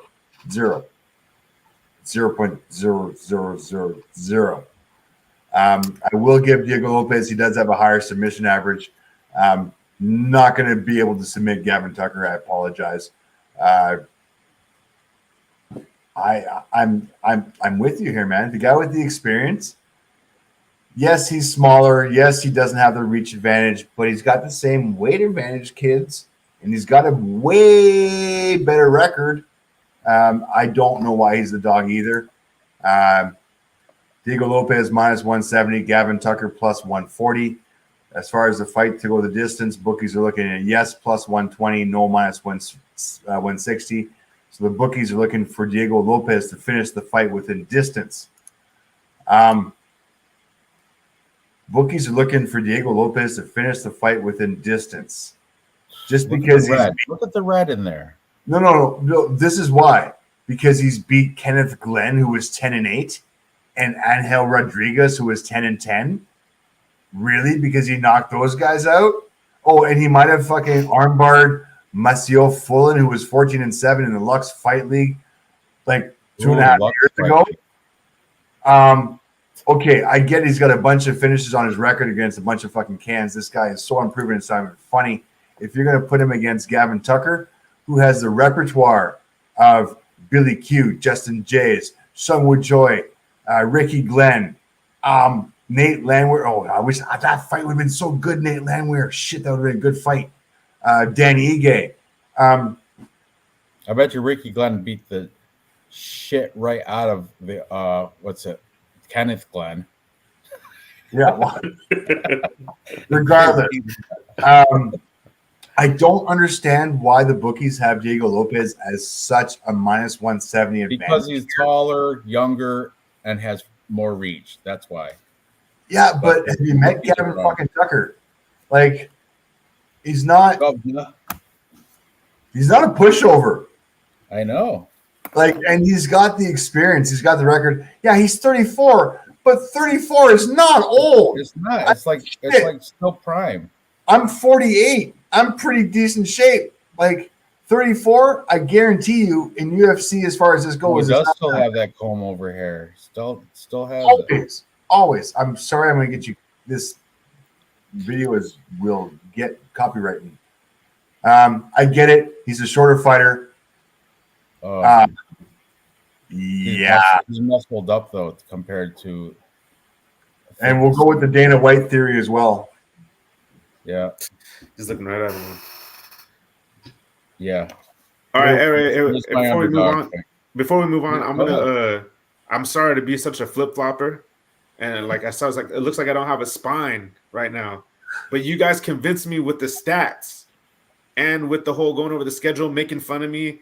I didn't know Nate Richardson. That kicked me in the butt, woke me up. So I'm gonna change my pick to Gavin Tucker. Because like, damn, dude, it makes sense. You know what I mean? I go with you guys. On this show, Ranj leads off with his pick, you lead off with your pick, and then I follow up with those stats and burn both. That's why we do this. So if we can flip picks. That's why we do this show. Write it down, Ranj. It's official. It's official. You guys, Nate Richardson and Keith Glenn, was that Kenny Glenn or Ricky Glenn's special cousin? All right. I'll go with Gavin Tucker. You gonna check his Instagram? Let's look at it. Let's see. Halifax. Jesus, I can't. Look at the supplements there. Oh man, this guy reminds me of Blake Builder, all tattooed up and hard as a rock. You get hard as a rock every time you mention Blake Builder. I do. Oh, they're cute. Look at he's giving money to animals. That's fantastic. Luna, he likes dogs. Where are you, Luna? Good. That's good. There's a little training, little training videos. Got a purple belt in there, a black belt in there. He's a gym rat. Yeah. All training videos. No vacations in Greece. No. That's a cat video. I don't like that. That's not cool. I have cats. I used to have mice. Now I have cats and no mice. Right, besides the cats, we've got just training videos. All right, yeah, I'm all in here. Yeah, pretty girlfriend or wife or whatever that is. Let's look at Diego Lopez though. We got to be fair. Let's look at his comb over kid. He's young. He's handsome. I bet you he's probably. I bet you he's got a hot girlfriend too. Goes with an S.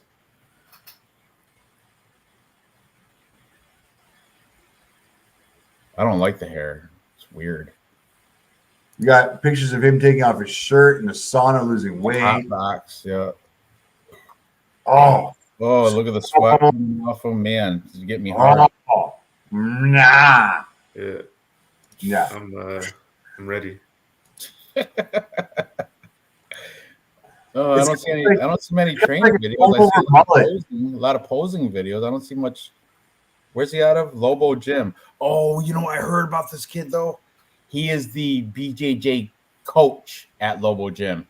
I heard that from Craig Allen. He's the coach over at Lobo. Not He has slick jiu-jitsu, but so does Gavin Tucker. That's like Gavin Tucker's. I saw in the Instagram. He's training with that black belt, purple belt. I don't know what belt he is, but so there's no staff, so he would be the only coach. That's what Craig Allen or somebody said. He is the BJJ coach in Mexico at the Lobo Gym. So they've got Alexa Grasso and Irene Aldano, which I'm sure very much enjoy rolling with Diego Lopez. But besides that, when he rolls with them, he doesn't wear a cup. Besides that, kids, boys and girls, I like the Chuck Norris. Chuck Norris. Every fighter doesn't have pictures. Okay, so if he's coaching at Lobo MMA as the BJJ, I'm sure he's not coaching Alexa Grasso or Irene Aldana. I think they do their own shit. Yeah, I would imagine so. And I would like to see a black belt as a coach besides him. I just don't like his. He's like Can Crusher. He doesn't have really good fight resume. You can be a great coach but still a shitty fighter. I've seen that a ton of times. Mm-hmm. Yeah. I don't think this is the same situation as that Parson kid from last week. He does have a decent height advantage right there, but it's all right. Gavin Tucker getting the inside phone box fight boxing, box him up. Bout better. So yeah. Okay, so MPTV, you're on Diego Lopez, me and Dave on the underdog.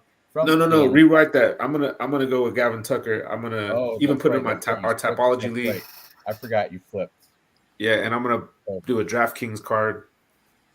You got to take underdogs on DraftKings. You have to for the lineups, like the pick 5 or whatever. Yeah, you can't have all favorites, otherwise you won't afford it. So. Are we ready to move on, Dave, or are you still messing around? Well, I'm ready to go, guys. I think I've already put my pick in. Moving on. Next, Dustin Jacoby, fantastic kickboxer, taking on Kennedy Nzechukwu. Nzechukwu is he's starting to find his way. Fortis MMA is making him a fantastic fighter. I will give him that. Yeah. He was like the slow starter, like round 1, he just feels it out and gets measures distance. He doesn't do really shit in round 1. Always loses round 1, but then he comes back round 2 or 3 with his he finds that way to win for Kennedy. And he does have the physique to become a phenomenal fighter as long as you can match up the fight IQ. But Dustin Jacoby's a decorated kickboxer. He's got fantastic. He was like ranked worldwide.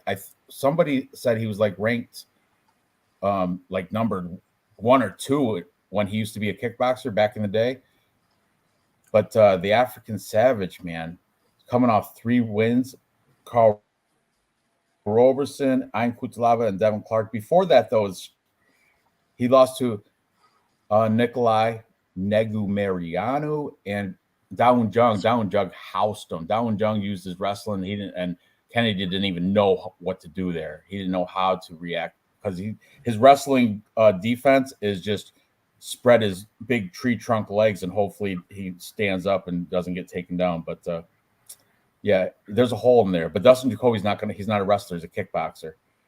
So that it's going to stay on the feet. And Kennedy does have, 8-inch reach advantage for Kennedy as Nchukwu.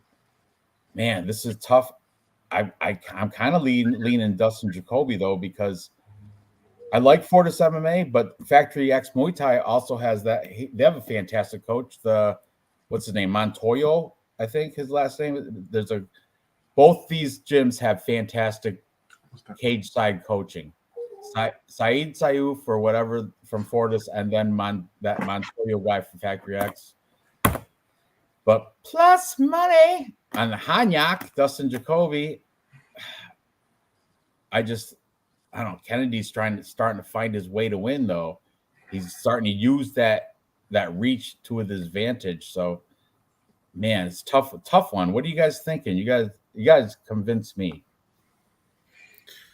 I'm on Dustin Jacoby.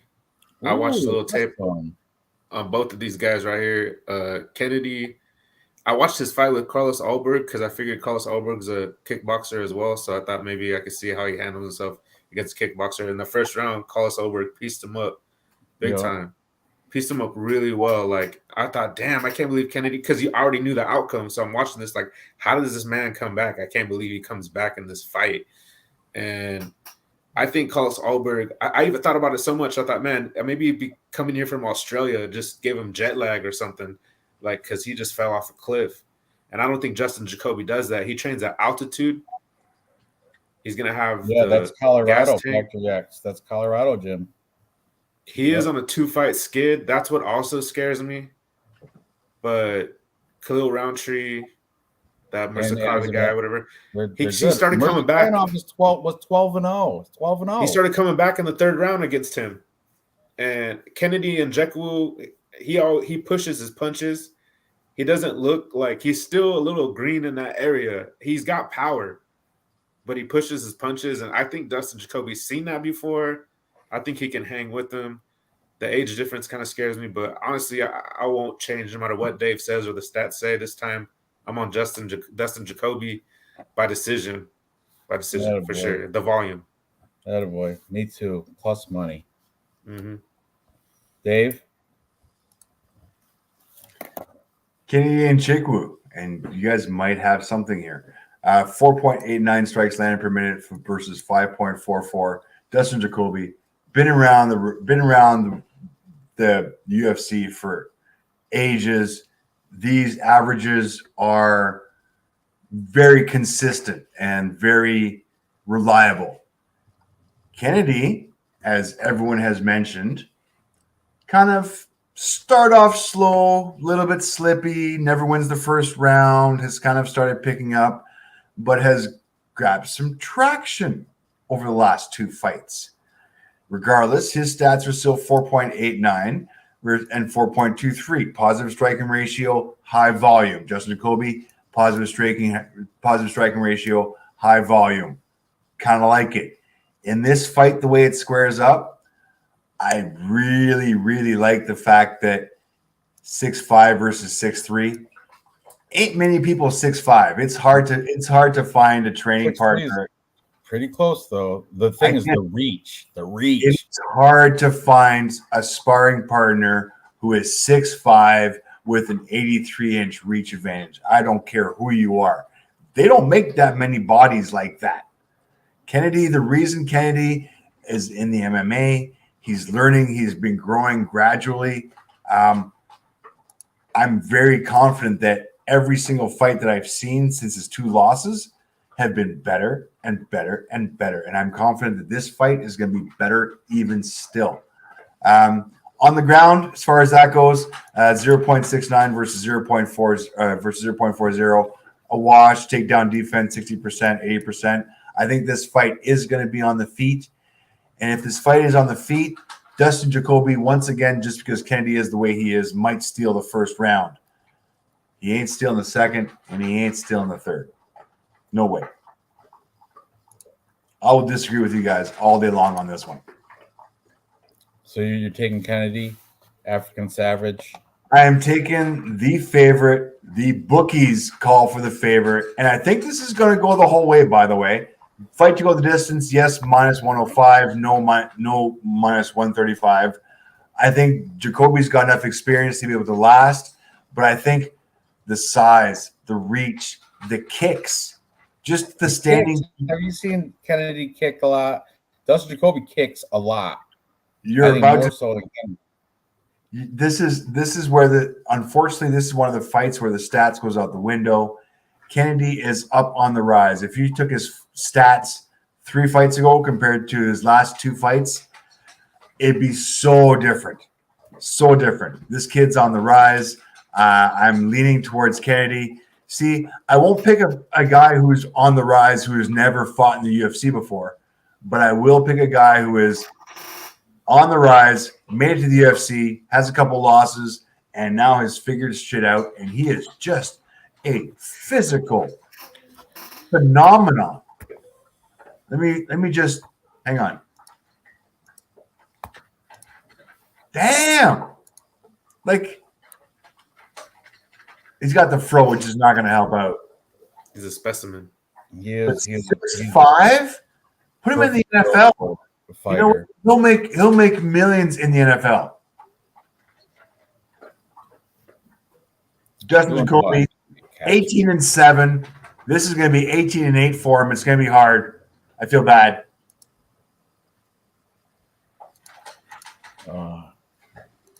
Dustin's not that much shorter. He's not. Oh, it's huge. Come on now. Well, I mean, then what's his name? Kennedy doesn't really fight tall. He doesn't fight long. We've got Crocs against shoes. Okay, Crocs against shoes with the lifts. And by the way, I'm sorry. I don't know any man. Let me go back to it. Damn it. I apologize. I don't know any man who can pull off those pants. Those capri pants. Is that what he's wearing? Is he wearing capri pants? Yeah, he is. He got him rolled up. No. Those are. If you pull all those all the way down, they're not making his ankles. There's no way those are making his ankles. Really? Feminine side. Come on, pretty boy. I like those. No. He's a Sigma male. You want to do a capri pants bet on this, Dave? Capri pants bet? Oh, pretty confident. I'm pretty confident here. All right. And if you look at come on now, really? The Dana. So you're White picking Kennedy, right, Dave, because of his size and his. I'm picking Kennedy because up and comer, he's been getting better every fight. Dustin's just been planing out and just finishing off his career. I think Kennedy is on the way up. If Kennedy gets to use the physical skills that he has, and I think he's been kind of gathering those over his last 2 fights, there's no way this is going to be a scary fighter in the long run. Like, he's working himself to be one of the staples in the UFC. Perhaps, but I'm still going with the plus money underdog. The kickboxing experience. He's got so many kickboxing fights that and at one point he was ranked worldwide, real high up as worldwide kickboxing. So we'll talk about the difference between kickboxing and MMA later on when we discuss Diaz and Paul. There's specific things, man. This is MMA. This is not kickboxing. Nate's gonna be too slow. I'm worried. We'll talk about that. That is our after the main card type of discussion for Diaz and Paul, which I think we need to discuss. Put that in there. Okay. The agenda there. Co-main event. The only girl fight on the entire card. We got Jessica Andrade, huge underdog, taking on Tatiana Suarez. Tatiana Suarez, she's like the Kamsa of the females. She's a beast, like undefeated, fantastic wrestling, like the best wrestler in women's MMA. And also Jessica Andrade, short notice again. She sucks short notice. She just took this like I don't know how long ago, but I know it's short notice, and she's horrible when it comes to short notice. She's doing it for the money, as Aaron Blanchfield showed you, you know. And she's coming off. Didn't she just lose like recently too, Jessica Andrade? Right? Let me see. Let me see. Sorry. I think it was What's Aaron the stats? Blanchfield. Sorry, she lost 2 months ago to What's that? Zhang Yang. Oh, that's right. She got knocked out by that chick. Before that, she got submitted by Aaron Blanchfield as well. Her last win was 6 months ago against Lauren Murphy. She's been taking a lot of fights getting paid, though. I mean, she has 3 fights in 6 months. But like that, Aaron Blanchfield, that was 6 days short notice, I think. I know, super short notice. The thing with Suarez, she was out for a bit because of injury. Like she had like nerve damage or some shit. I heard something crazy. That caused her to be out for quite a while. Like she says Nina Nunes, 4 years, and then she had a fight 5 months ago, but there's a big gap. There's like over 3 years between that gap. But I mean, she's definitely the hot, supposed to be. She's like I've heard she's compared to the female version of Khamzat Chimaev. And Tatiana Suarez, she had cancer. She got cancer. That's right. She beat it. She beat cancer. She's she beat cancer too. That's which is amazing. It is so amazing. Yeah. Go ahead. Somebody bid against the cancer survivor. And she's the bigger girl here. She's like got 4-inch. Everybody's bigger than Jessica Andrade. Come on, everybody is. Jessica Andrade is this far from being a little person. But the thing is, Jessica Andrade, wasn't she like she was a champ before, right? Oh, I don't know. She's good. She's good. She just had a couple bad losses lately because she's been taking all these short notice fights. Like 3 fights in 6 months is a shit ton. Like who the fuck fights in 3 fights in 6 months? Greedy. She wants that paycheck, show check.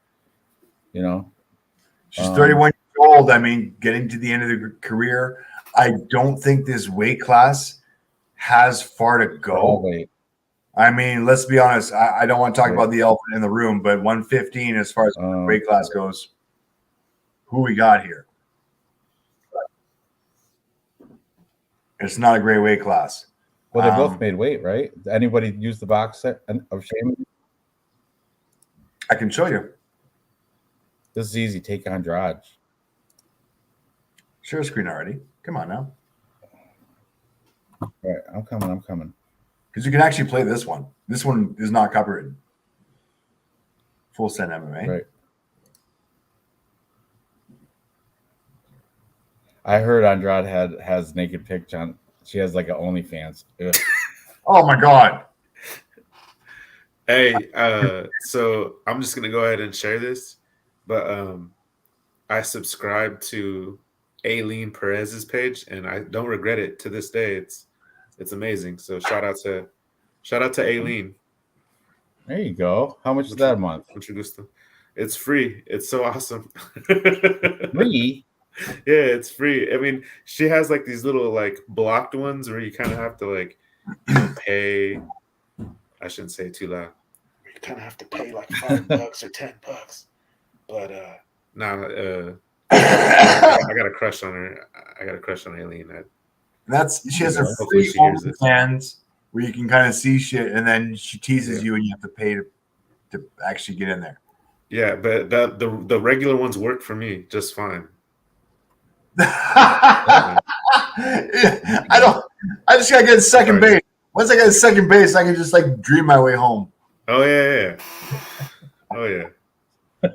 I love her. Oh, I love you, MPTV. You're awesome. Speaking of that, that's all right. Ranj brought it up. Ranj brought it's his fault. And let's block out MPTV right now. All right, Jessica Andrade, 24-11, double-digit losses for this girl. Really? Yeah. It's kind of ugly. It's kind of like she makes a good living out of losing. Young Jagger, Blanchfield, Valentina, Rose, Weili Zhang. These are all good names. Don't get me wrong. These are all good names. Who has she beaten? Lauren Murphy. Okay. Amanda Lemos. What's Amanda Lemos now? 13-2-1. Yeah, she hasn't done very well in the last couple of days. Has she? Oh, wait, she has. Oh, shit. All right. No, I was impressed with what she did against that lady. She stood up against the cage and was it choked her? Was it triangle choke? Yeah. Triangle choke. Standing. Yeah, that was very impressive. Triangle arm choke. Cynthia Calvillo, ever since then, Cynthia Calvillo has been on a huge skid. This was my point earlier on. I didn't realize I was going to fall on my face with Amanda Lemos. But point being, Lauren Murphy, not a great look. Cynthia Calvillo, not a good look. Amanda Lemos, probably the best win she's had in a long time, where she actually got to prepare for it, had a fight camp. Tatiana Suarez, undefeated. Beat cancer. Throw that in there. Cancer has been in the UFC since 2016, beating people like Viviane Pereira, like Carla. I mean, this was a long time ago, but she did what she had to do back in the day before she had the cancer, beating everybody. And now all of a sudden she has her time out. Thank goodness she didn't fight Roxanne Modafferi, because I would have cried if she had lost to Roxanne. But beating Montana De La Rosa, that tells me, like, within distance, that tells me bitch is back. And get out of her goddamn way. I didn't want to throw the stats up because I don't think the stats are going to be very accurate after that long layoff. All right, I'll throw them up real quick. Tatiana Suarez, takedown average 6.12 versus 2.61. Jessica Andrade, if you go down to the ground with this girl, you are in some serious fucking problems. Takedown defense 100%. Jessica, you better keep this on the feet with your shitty ass 6.82 strikes landed per minute and your 5.40 strikes absorbed, which gives me a one punch average per minute better compared to Tatiana's 4.35 versus 1.34. I'm kind of thinking this fight's not going to be close, guys. Besides the size advantage, besides the stats advantage, besides the fact that Tatiana is on her way up, besides the fact that Jessica Andrade is totally comfortable losing, because you know what? She has her contracts with the UFC. She's kind of coasting. Tatiana needs to prove herself. She's on her way up. She's got shit to do. Undefeated fighter all day long. Is that... I sound weird kind of saying an undefeated fighter all day long. But yeah, Suarez has amazing wrestling. I was watching tape on her, and she doesn't even use good like she comes from a mile away, but once she gets you, it's insane. Like her grip, you can't get away from her. There's no way Jessica Andrade is going to be able to get away from her. There's no way at all, and she'll stay safe enough. Even if she just, lasts the first round with her and let Jessica wear herself out by the second round, Jessica's going to be doomed. There's no way. There's no way Jessica being like just a smaller. I know she's powerful and everything, but it's kind of like Miranda Maverick versus Priscilla Cachoeira, except for Tatiana Suarez is way better than Miranda Maverick at everything. And so she's going to play it safe. She's going to be able to get the takedown. She's going to be able to get control time. It's all about how long Jessica can last. I don't know if this is going to go to decision or if Tatiana Suarez can finish it. But About Better was asking if this is a good parlay piece. If you don't mind paying the extra chalk, it is minus 375. Oh.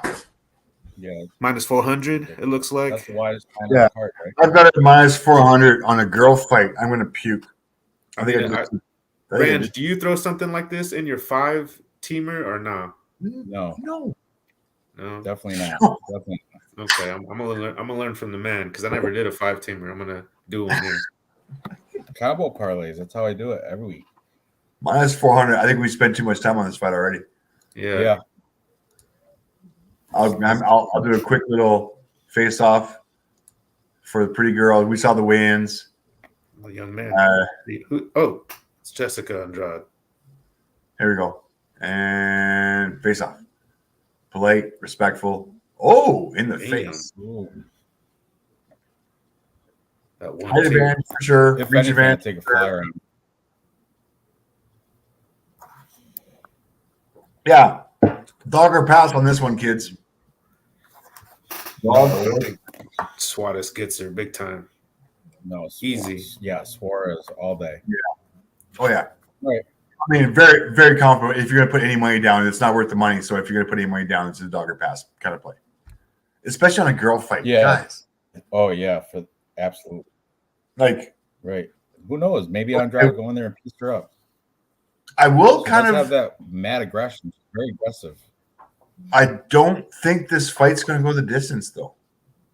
As far as girl fights go, and let's double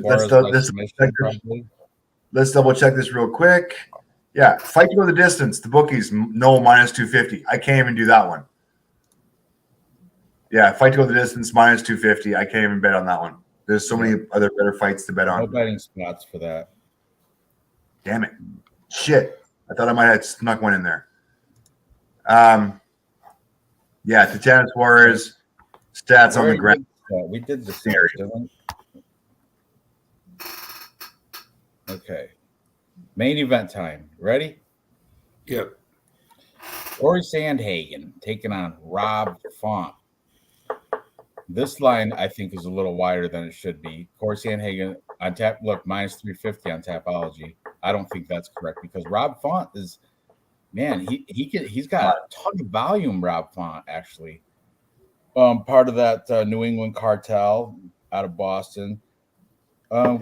The age, Rob Font's a little bit older, 5 years older than Corey Sandhagen, but minus 350 at Corey Sandhagen. I mean, I'm picking Corey Sandhagen to win, but I don't think that. I think that line is way too loud, way too wide because Rob Font, there's a chance he could catch him just like TJ Dillashaw, Piotr Jan, but Piotr Jan's awesome. I love him. You know, it's just minus 350. It's disgusting. And let's see. Let's open it up. Either one of them. Let's check it out. Corey Sandhagen. All right, Corey. Let's check out the favorite. 16-4. Right. His losses, Aljo, way back, he lost to Jamal Emmers at the LFA. Then he lost to Aljamain Sterling, TJ Dillashaw, and Piotr Jan. Beat Marlon Vera, Yadong Song, Frankie Edgar, old Frankie Edgar, too. 2021, he was past it, not the Frankie Edgar he should have fought. Let's see, Rafael Sunsao, Marlon Moraes. Oh, beat John Lineker too. Man, he's got a decent resume, actually. So you can't really. There's nothing you can't really. His losses are good fighters. Can't take anything away from Corey Sandhagen. Elevation fight team, so he's fighting out of Colorado at Elevation. Okay, so you got wins over Vera, Song, Edgar, Moraes. Right. Font. Wins over Adrian Yanez most recently. He lost to Marlon Vera, lost to Jose Aldo, but Jose Aldo's legend. He beat Cody Garbrandt, Marlon Moraes, Ricky Simone, Sergio Pettis. That's a good resume too. Lost to Rafael Sunsao. Fucking good resumes. Yeah, that's what I'm saying. The line should be a little bit closer. But at MMA Math, look, John Lineker beat Rob Font. Corey Sandhagen beat John Lineker. So there's MMA Math there if you want to go that route. Yep. But look at how he started his pro career in 2011. Man, I mean, I'm picking Corey Sandhagen, but I see I can see Rob Font possibly getting a win here. He's got like 35% of his wins have come by this unanimous decision. So the line is very skewed. Very skewed.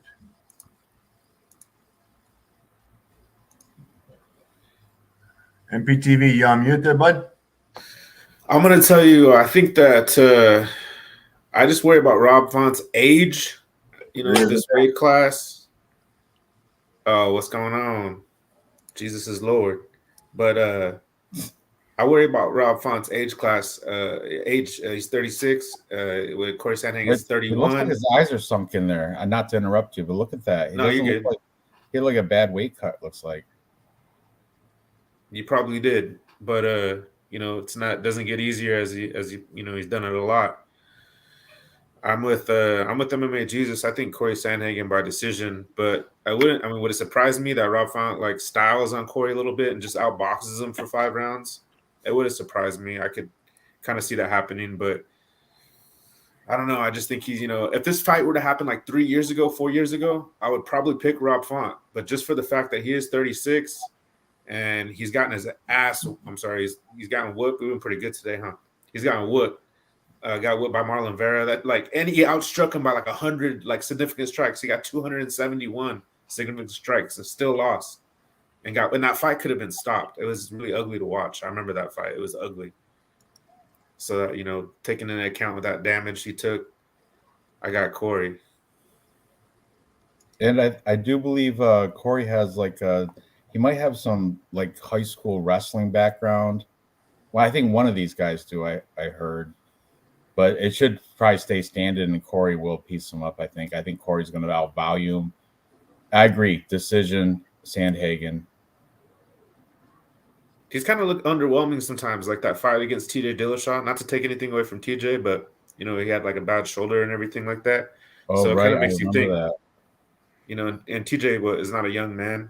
So, I don't know, man. But if I had to put money on it, gun to my head, Corey Sandhagen. Dave? All right, let's go over stats real quick. Rob Font, strikes land per minute, 6.46 versus 5.98. I'm going to call that pretty much of a wash. Corey Sandhagen, strike absorbed 3.90 versus 4.03. Slight advantage to Corey on the feet. As far as the ground game goes, and have no doubts, I do not think this is going to the ground. I think it's going to be on the feet. But regardless, if this does happen to by fluke, these guys trip on banana peels or whatever, this goes to the ground. Corey Sandhagen 0.89 takedown average versus 1.01, pretty much the same thing. Takedown accuracy 21 versus 36. This is why it's only going to the ground whether if they trip. Takedown defense a wash 64 and 55. Submission, ground game's a wash. It's going to be on the feet there, kids. On the feet, man, more volume, but slightly. And I'll kind of lean towards the strike absorbed being a wash. It's going to be a close fight. It's a lot closer than what the odds say it is. Absolutely. I mean, as far as the odds go, we're looking at a ridiculous advantage for minus 350 for Corey Sandhagen. I'm not that sold on it. I think Rob Font's got the record. I think he's got the history. There's no way I'm putting minus 350 on Corey in a parlay and a single bet in anything. I do think this fight does go the distance. As far as the bookies go, yes, minus 105, no, minus 135. It's going to be a matter of volume on the feet. This is where Corey Sandhagen is going to have his path to victory, is that he's just going to be striking a hell of a lot more. If Rob Font does happen to land one of those kicks to the head, he's got so much experience. This is where the odds just don't make sense to me. No money on this fight, dog or pass. I am picking Corey Sandhagen in my Tapology, though, by decision. Sweet. Okay, now we have a lot that we agreed upon. So this is what I propose we should do for this show today. I think we should do a 3-fight parlay for the main card and a 3-fight parlay for the prelims. Yeah, let's do that. How about it? I'm good with anything. Okay, so the only ones we disagreed upon, might as well mention those, so they're thrown out. We disagreed upon Dustin Jacoby, Kennedy, and Nchukwu, because Dave picked Kennedy. Ode Osborne, Asu Amlabayev, Dave picked Ode, and all the rest looks like everybody else we agreed upon. So now we have to do confidence level and odds. So let's start with prelims. We all love Jeremiah Wells, right? I circled it for a reason. Yes. Yeah, I just love the price on that. Yeah, minus 138 sexy. Okay. I think we should throw him with Sean Woodson because Dennis Bazooka's on 4 days' notice, and he's only beat Cans. Right? That's a good reason. Yeah. So Sean Woodson, Jeremiah Wells, and now the last we have to either pick. I like Billy Q better than Jake Hadley because I think Cody Durden might do something sneaky and he might come up with a win there. No. And I don't like Kyler Phillips versus Heinu Barcelos. I'm not confident with that either. So I think Billy Q would probably be our third leg for our prelim parlay. Yeah? You guys agree with that? Absolutely. Wells, Absolutely. Billy Q, and Woodson. Let's throw that into the bet online. I love that as a 4-fight kind of round robin, picking 2 winners. Oh, you read my mind. I mean, I would bet the mortgage on that one. The fact that I think at least a minimum of those 3 fights are going to come in, which is going to make your money back, and that 4th one will likely come in. I like that. Scary in a 4-fight parlay, but man, I like all those guys. That's a nice one. But we're gonna do our weekly 3-fight parlay.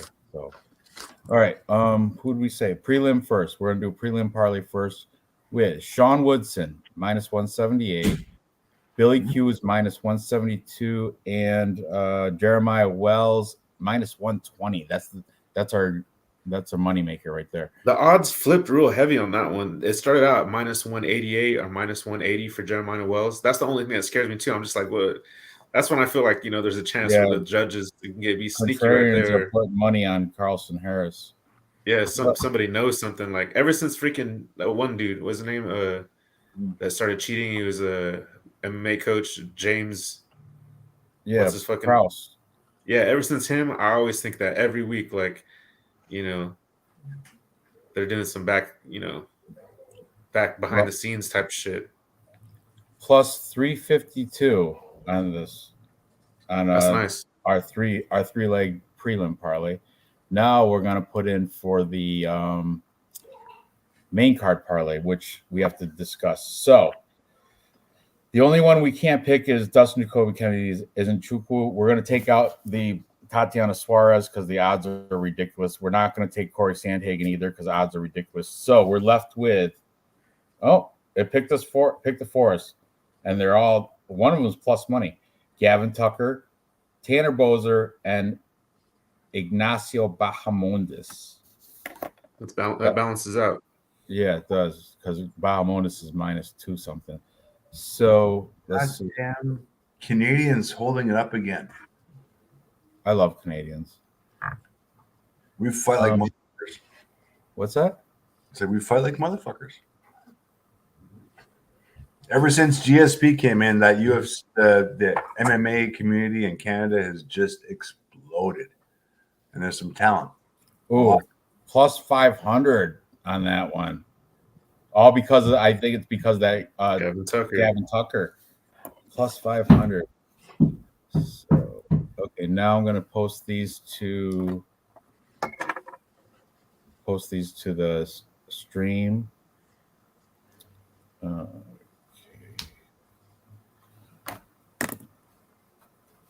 Hey, you know what else is funny? I watch all kinds of capper shows now, just all kinds. And I'll be listening to the car like almost 24/7. It's sickening. And everybody lost last week. Everybody lost, like all the main cappers, all the main shows, and not you though. You guys, you guys made out pretty good. I'd imagine Dave did. I don't know if you did. You place that last week, Dave? Oh, I did pretty good.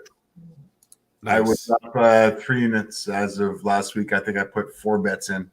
I didn't go heavy in on it, but I did end up 3 units. Nice. I think I put in probably about $500 or $600 worth of bets. Yeah, and I came out with $1,200 worth of winnings. So no way. Are you serious? Yeah. So I just doubled my money. It was good. Congrats. Easy bets. I don't like the 3-fight parlays. I like the 2-fight parlays. Couple prop bets. Yeah, just do the round robins. Round robins. Yeah, round robins are insane. This is what I'm putting in right now, which is why I took myself off share screen. On PointsBet, they have one. It's called the Canadian. Actually, it's called, and it's 26 different combinations. So I do that one every week too. Okay, here's our first prelim thing. There's a prelim one plus 352. Not bad. I love that one. That's my favorite one. I think that's if I could, I would place that one right there right now. So you don't have gambling in California, huh? Like no, I'm waiting. I just can't wait. I'm going to the Paris cards September 2nd. That'll be like the first time I ever bet it on UFC. But I'm still competitive. I still like research like I am betting actual money. So I'm excited for that. Finally get to scratch that itch. But I play DraftKings like a motherfucker. Like I'm gonna play 20 cards. I'm gonna pick 20. You have to pick. DraftKings so hard because you're forced to pick underdogs. I made it to the last fight like 4 times. I had the favorite 3 times, and the favorite lost all 3 times. All right, here we go. Let's get back into it now. Elephant in the room. Diaz versus Paul. Let's get into it. Oh, Diaz, of course. Diaz plus 325 by the bookies. I was kind of leaning really, but I'm telling you guys, plus 325 for Diaz scares the fuck out of me. I think. Does Diaz care about this? I think he cares about all of them. He's I think he cares about same thing when he did it, like after he beat Conor McGregor, he cared about it because once he beat him, he was like, I don't give a fuck. This one, I don't even think he fucking cares. I think this is just a paycheck. And you gotta remember, Paul's coming off a loss to who was that, Tommy Fury's kid or something? Or Tyson Fury's kid, Tommy Fury, or some shit like that, right? So it's his brother. It's his brother, right? Little brother. Are you guys really confident in Diaz? And I realize Diaz. No, I'm not betting it because I think it's a lot of that shit's set up. I think so too. Ben Askren took the dive for sure. That's when I was like, all this, like the Pauls, Logan and Jake Paul, their shit is all fake. Who's the other guy who took a dive? No, but before that, the black guy. Tyson Woodley or Tyron Woodley. Thank you, Woodley. Woodley took a dive too. I think this is not even boxing. Let's be honest here. This is a promotion event. But that's why I think it's different with Nate Diaz, because Nate Diaz is not going to take a dive. He's too proud. He's Compton. He's too proud to. The money. He's got money. He got the Diaz army. He don't need the. Ben Askren don't have money. That's why he took that dive. Get paid. Is Diaz going to fight another boxing fight after this? No, he says he wants to do mixed martial arts, and the rumor is if he does beat or lose to Jake Paul, or it doesn't matter. I guess they're supposed to fight. I feel like they already have it in writing in the contract. I feel like they're going to do an MMA fight next, and that's what he says he wants to do. I think he wants to promote it with the UFC. I read Jake. Oh no, he'll be back. We got this. We're good. Yeah, I was just gonna say, you know what? I'm from the 209. I feel guilty even like saying that I don't want Nate Diaz to win or I think he's gonna lose. I'm from the 209 Ranch. And you know, I gotta back my boy Nate Diaz. Like he's the only fighter that fights, and I get like anxiety. Like my lady looks at me weird. She's like, "Damn, you're breathing heavy." Like when he fights, and so I really hope he wins. You know what I mean? MPTV, you're breathing heavy when you fucking get up out of a chair. Don't fucking start that shit. If Jake Paul loses, he's gonna hang gloves up. He said I read something that he said if he loses to Nate Diaz, he's done. He's done boxing or whatever you call it. Yeah, no, but it's not. I don't know. But you know what's fight I think gave Nate Diaz a lot of confidence is the Anderson Silva fight. Watching Anderson Silva survive Jake Paul and look good in some spots, and he's a lot younger than Anderson Silva. And I think that I know Anderson Silva is amazing. Like he plays that cat and mouse game really well. But Nate Diaz does too with boxing. I'm going to bet kicking. Nate Diaz right now. I'm going to bet him right now and bet online. I mean, it's possible that Nate could win a decision. I think he'll last. I don't think Jake Paul will find his chin like he did with Tyron Woodley. I don't think he does. I think he's slick. I think he has tricks, but I don't think they'll work against Nate. I think Nate will last, but I don't think Nate will knock him out. I think Nate's going to be way too slow at 185 because 155, it takes him a while to get going sometimes. And if he's carrying that extra 30 pounds, I mean, that might go against his cardio, his volume. Like, what's his cardio going to look like?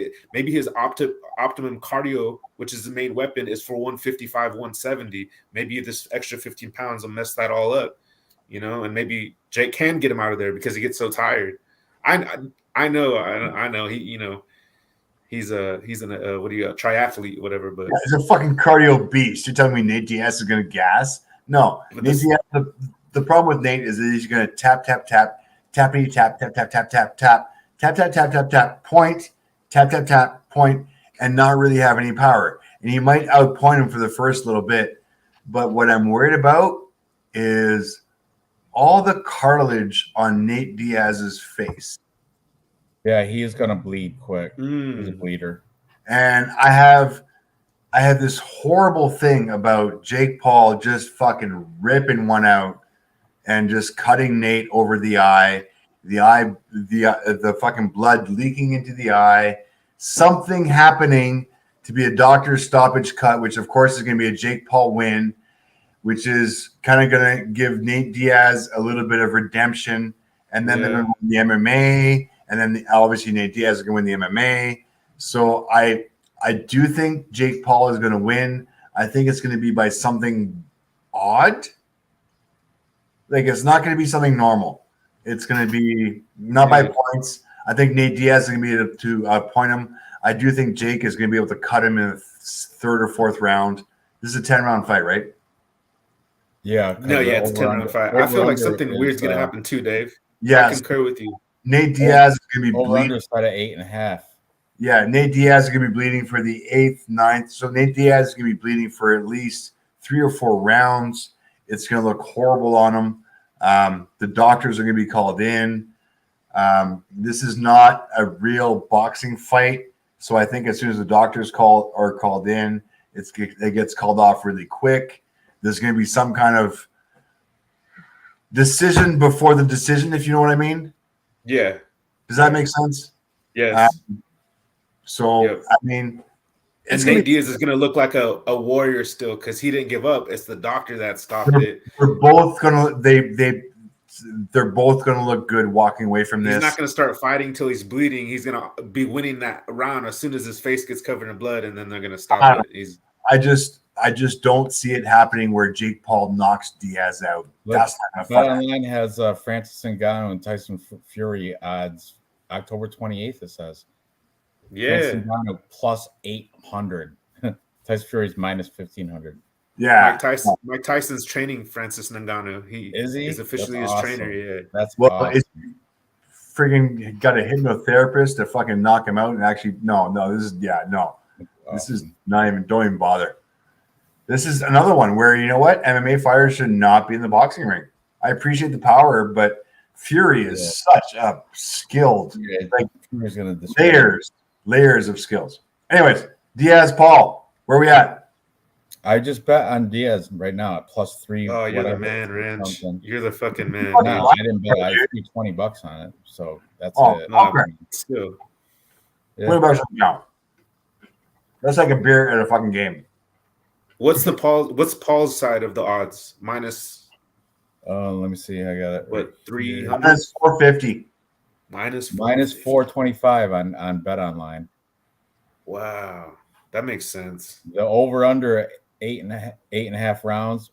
Over is +125. Under -155. So bookies think it's going to be a knockout, or -155. They think under 8.5. What do you think is going to happen, Dave? Your real opinion. Man, I kind of like Diaz pointing him up until that cut comes in. It was a big bloody mess. I really do. I like until that left hook fucking slices over the right eye of fucking Diaz. Yeah. And that's the right eye that fucking is the one that's going to be like that's the one that's just doesn't exist. There's no eyebrow there. It's just scar. Man, Stockton is so it's so grimy, but there was a mural in a really bad part of town and they left it clean for the longest time. It was pretty surprising. Like, it was amazing, but it had that picture of his the Conor McGregor blood. I'm not surprised, motherfucker. Yeah, that's exactly over the that's the left hook over the right eye. That's the one I'm fucking talking about. It's look at his face. I mean, this is not BJJ. This is boxing. He's gonna be able to keep distance, not for long enough. Jake Paul's just gonna rush him the whole fucking time, push him up and dial him out. Every single thing favors Jake Paul in every single way whatsoever. I do think there's gonna be some redemption for Nate Diaz because he can't. And guys, this is orchestrated. This is WWF or WWE, whatever the hell you want to call it now. I'm old. This is all orchestrated. I'm gonna go stoppage, 8th round with fucking Jake as the fucking winner on points. You're probably right. Fucking hate to say it. I think Jake Paul wins somehow. I don't know how, but I think he wins. I'm going early stoppage, 8th round, win on points. Doctor's going to stop the fight. How's that for accuracy? How's that for a fucking prop bet? What's the prop bet on that motherfucker? Let me see. Bet the under. What's the over under? It's 8.5. But what are the odds for that, Ranch? For the 8.5 rounds? The over under? Round 8 is for Jake Paul is plus 1100. No, what's the over under like for the fight? For the over fight? 8.5 is plus 125. Under is minus 155. Yeah, I'd go under for sure. That would be my bet. Under. I'd put that on a parlay. Minus 155. For sure.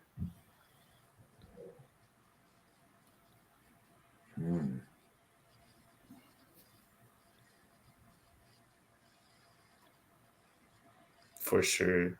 Yep, simple man. Any knockdowns in the fight? Nate gets knocked down 3 times, I'm sure. I say twice. Nate, yeah, 2 times. Yeah, for sure. I say Nate gets knocked down as well. Oh yeah. All right, I just put in my Tapology picks for his card. So there should be like a yes or no. Is there going to be a brawl after the fight in the ring? Oh, that's crazy props. I don't know if that's happening. That's a likely one right there. I would say yes, minus 500. Minus 950. Everything that says Nate is all plus money. If you Nate by KO, TKO, DQ, decision, everything's plus money. Yeah, no, I think this is already in the books. Yep. It's already been Paul gets knocked down. Jake Paul gets knocked down plus 275. If he gets knocked down, Bro, if Nate puts on some weight and actually like has power This behind his happening shots, tomorrow, right? yes, Yeah. yes. Yeah. So something to watch back and forth. Well, I bet you that fight will be late. It's always like that with It the says 10:30 zone. Eastern time though, because there's a whole card before that boxing card. Yeah, 1, yeah, 2, yeah. 3, 4, 5, 6, 7, 8 fights before that. That's the headliner, of course. Bunch of Nate Diaz's boys. Chris Avila, I heard of him. And something The Gutierrez or Diaz something like Army. this. Yeah. All right. Starting to wear down now. Was how we 2.5 hours? Not bad. So, yeah, I appreciate you guys coming on. We went through and made 2 parlays. Here's our prelim parlay and our main card parlay. Hopefully, the main card parlay is much more riskier because we got the underdog and we got the 2 Canadians. But prelim parlay, I'm pretty confident we're going to hit that one. And I did place both those bets, so awesome there. And what's the preview for what's next week? Do we have something? It's Luque and Dos Anjos. Ooh, At the Apex. Interesting. Back in Vegas. All right. So yeah, I gotta shut it down now. I'm old. Hey, Ranj. So, yeah. Can I spit my channel real quick? Absolutely. Go ahead. Hey, I just want to say thank you, Dave. Thank you, Ranj, for having me on again. Thank you for picking me up. I don't drink at all. So like this is rare. I don't remember the last time I drank. So drinking and mixing it got me kind of like prostrated. But I'm not gonna let that stop my momentum. So my channel is MPTV 6096. If all the cappers were just to subscribe to my channel, that's all I care about. I just want to provide another space where we can go and chat. Kind of the regulars, Anthony W, Ice Viking, you know who you are, Simple Man, Nick Alexander, BC Dave, Ranj, Manny G. So I'm gonna make a show this next week for the Luque Dos Anjos card. So Awesome. I'd appreciate you guys come like and subscribe, watch, and Ranj, if you ever wanted to use me, bro, that's one of my goals. That would be a goal. That would be a feat. So, but thank you for having me on again. I appreciate. I had a lot of fun, and I hope you guys win some money. You're always welcome at PTV. Always welcome. Thank you. We appreciate your input too. Because me and Dave are usually too drunk, but I love it. That, guys, you don't have to have props. Let's give props to all of our cappers because we all use them. We all fucking. So we got Cody, Johnny K Picks, Blood Money MMA Bets, Addicted to Combat, Jesus, my homie MMA Fight Club, Manny. Manny, you are the shit. Everybody subscribe to Manny's fucking email, MMA Fight Club. Guys, support the community. We all feed off of each other. We all get bigger with each other. I think the more knowledge we have together, we kill the fucking bookies. We kill the bookies. Look at Ranch over the last little bit. Look at me over the last little bit. Look at guys, we are killing it. So support this community. Support Cody. Support Manny. London card, I lost about 600, but last weekend plus 2,000. So it kind of works out. You know, I lost 600 in London. Love it. But I made $2,000. I made my money back and some in last weekend. So guys, we are picking up steam. Our picks are amazing. Ranj, you won Tapology over Sorry, you came in second last week. I get it, but you won Gold Milk. Yeah, you won the week before London. I won also. Yeah, you won that one. I've been coming in second, third, fourth, and fifth over the last little bit. And if I'm anywhere in the top 5, I'm happy. Right. I'm making that means your bets. I'll make it bank. Support the community. Thanks, guys. All right. Peace out, boys. Night, fellas. Appreciate it. Good night. Sure. Good night.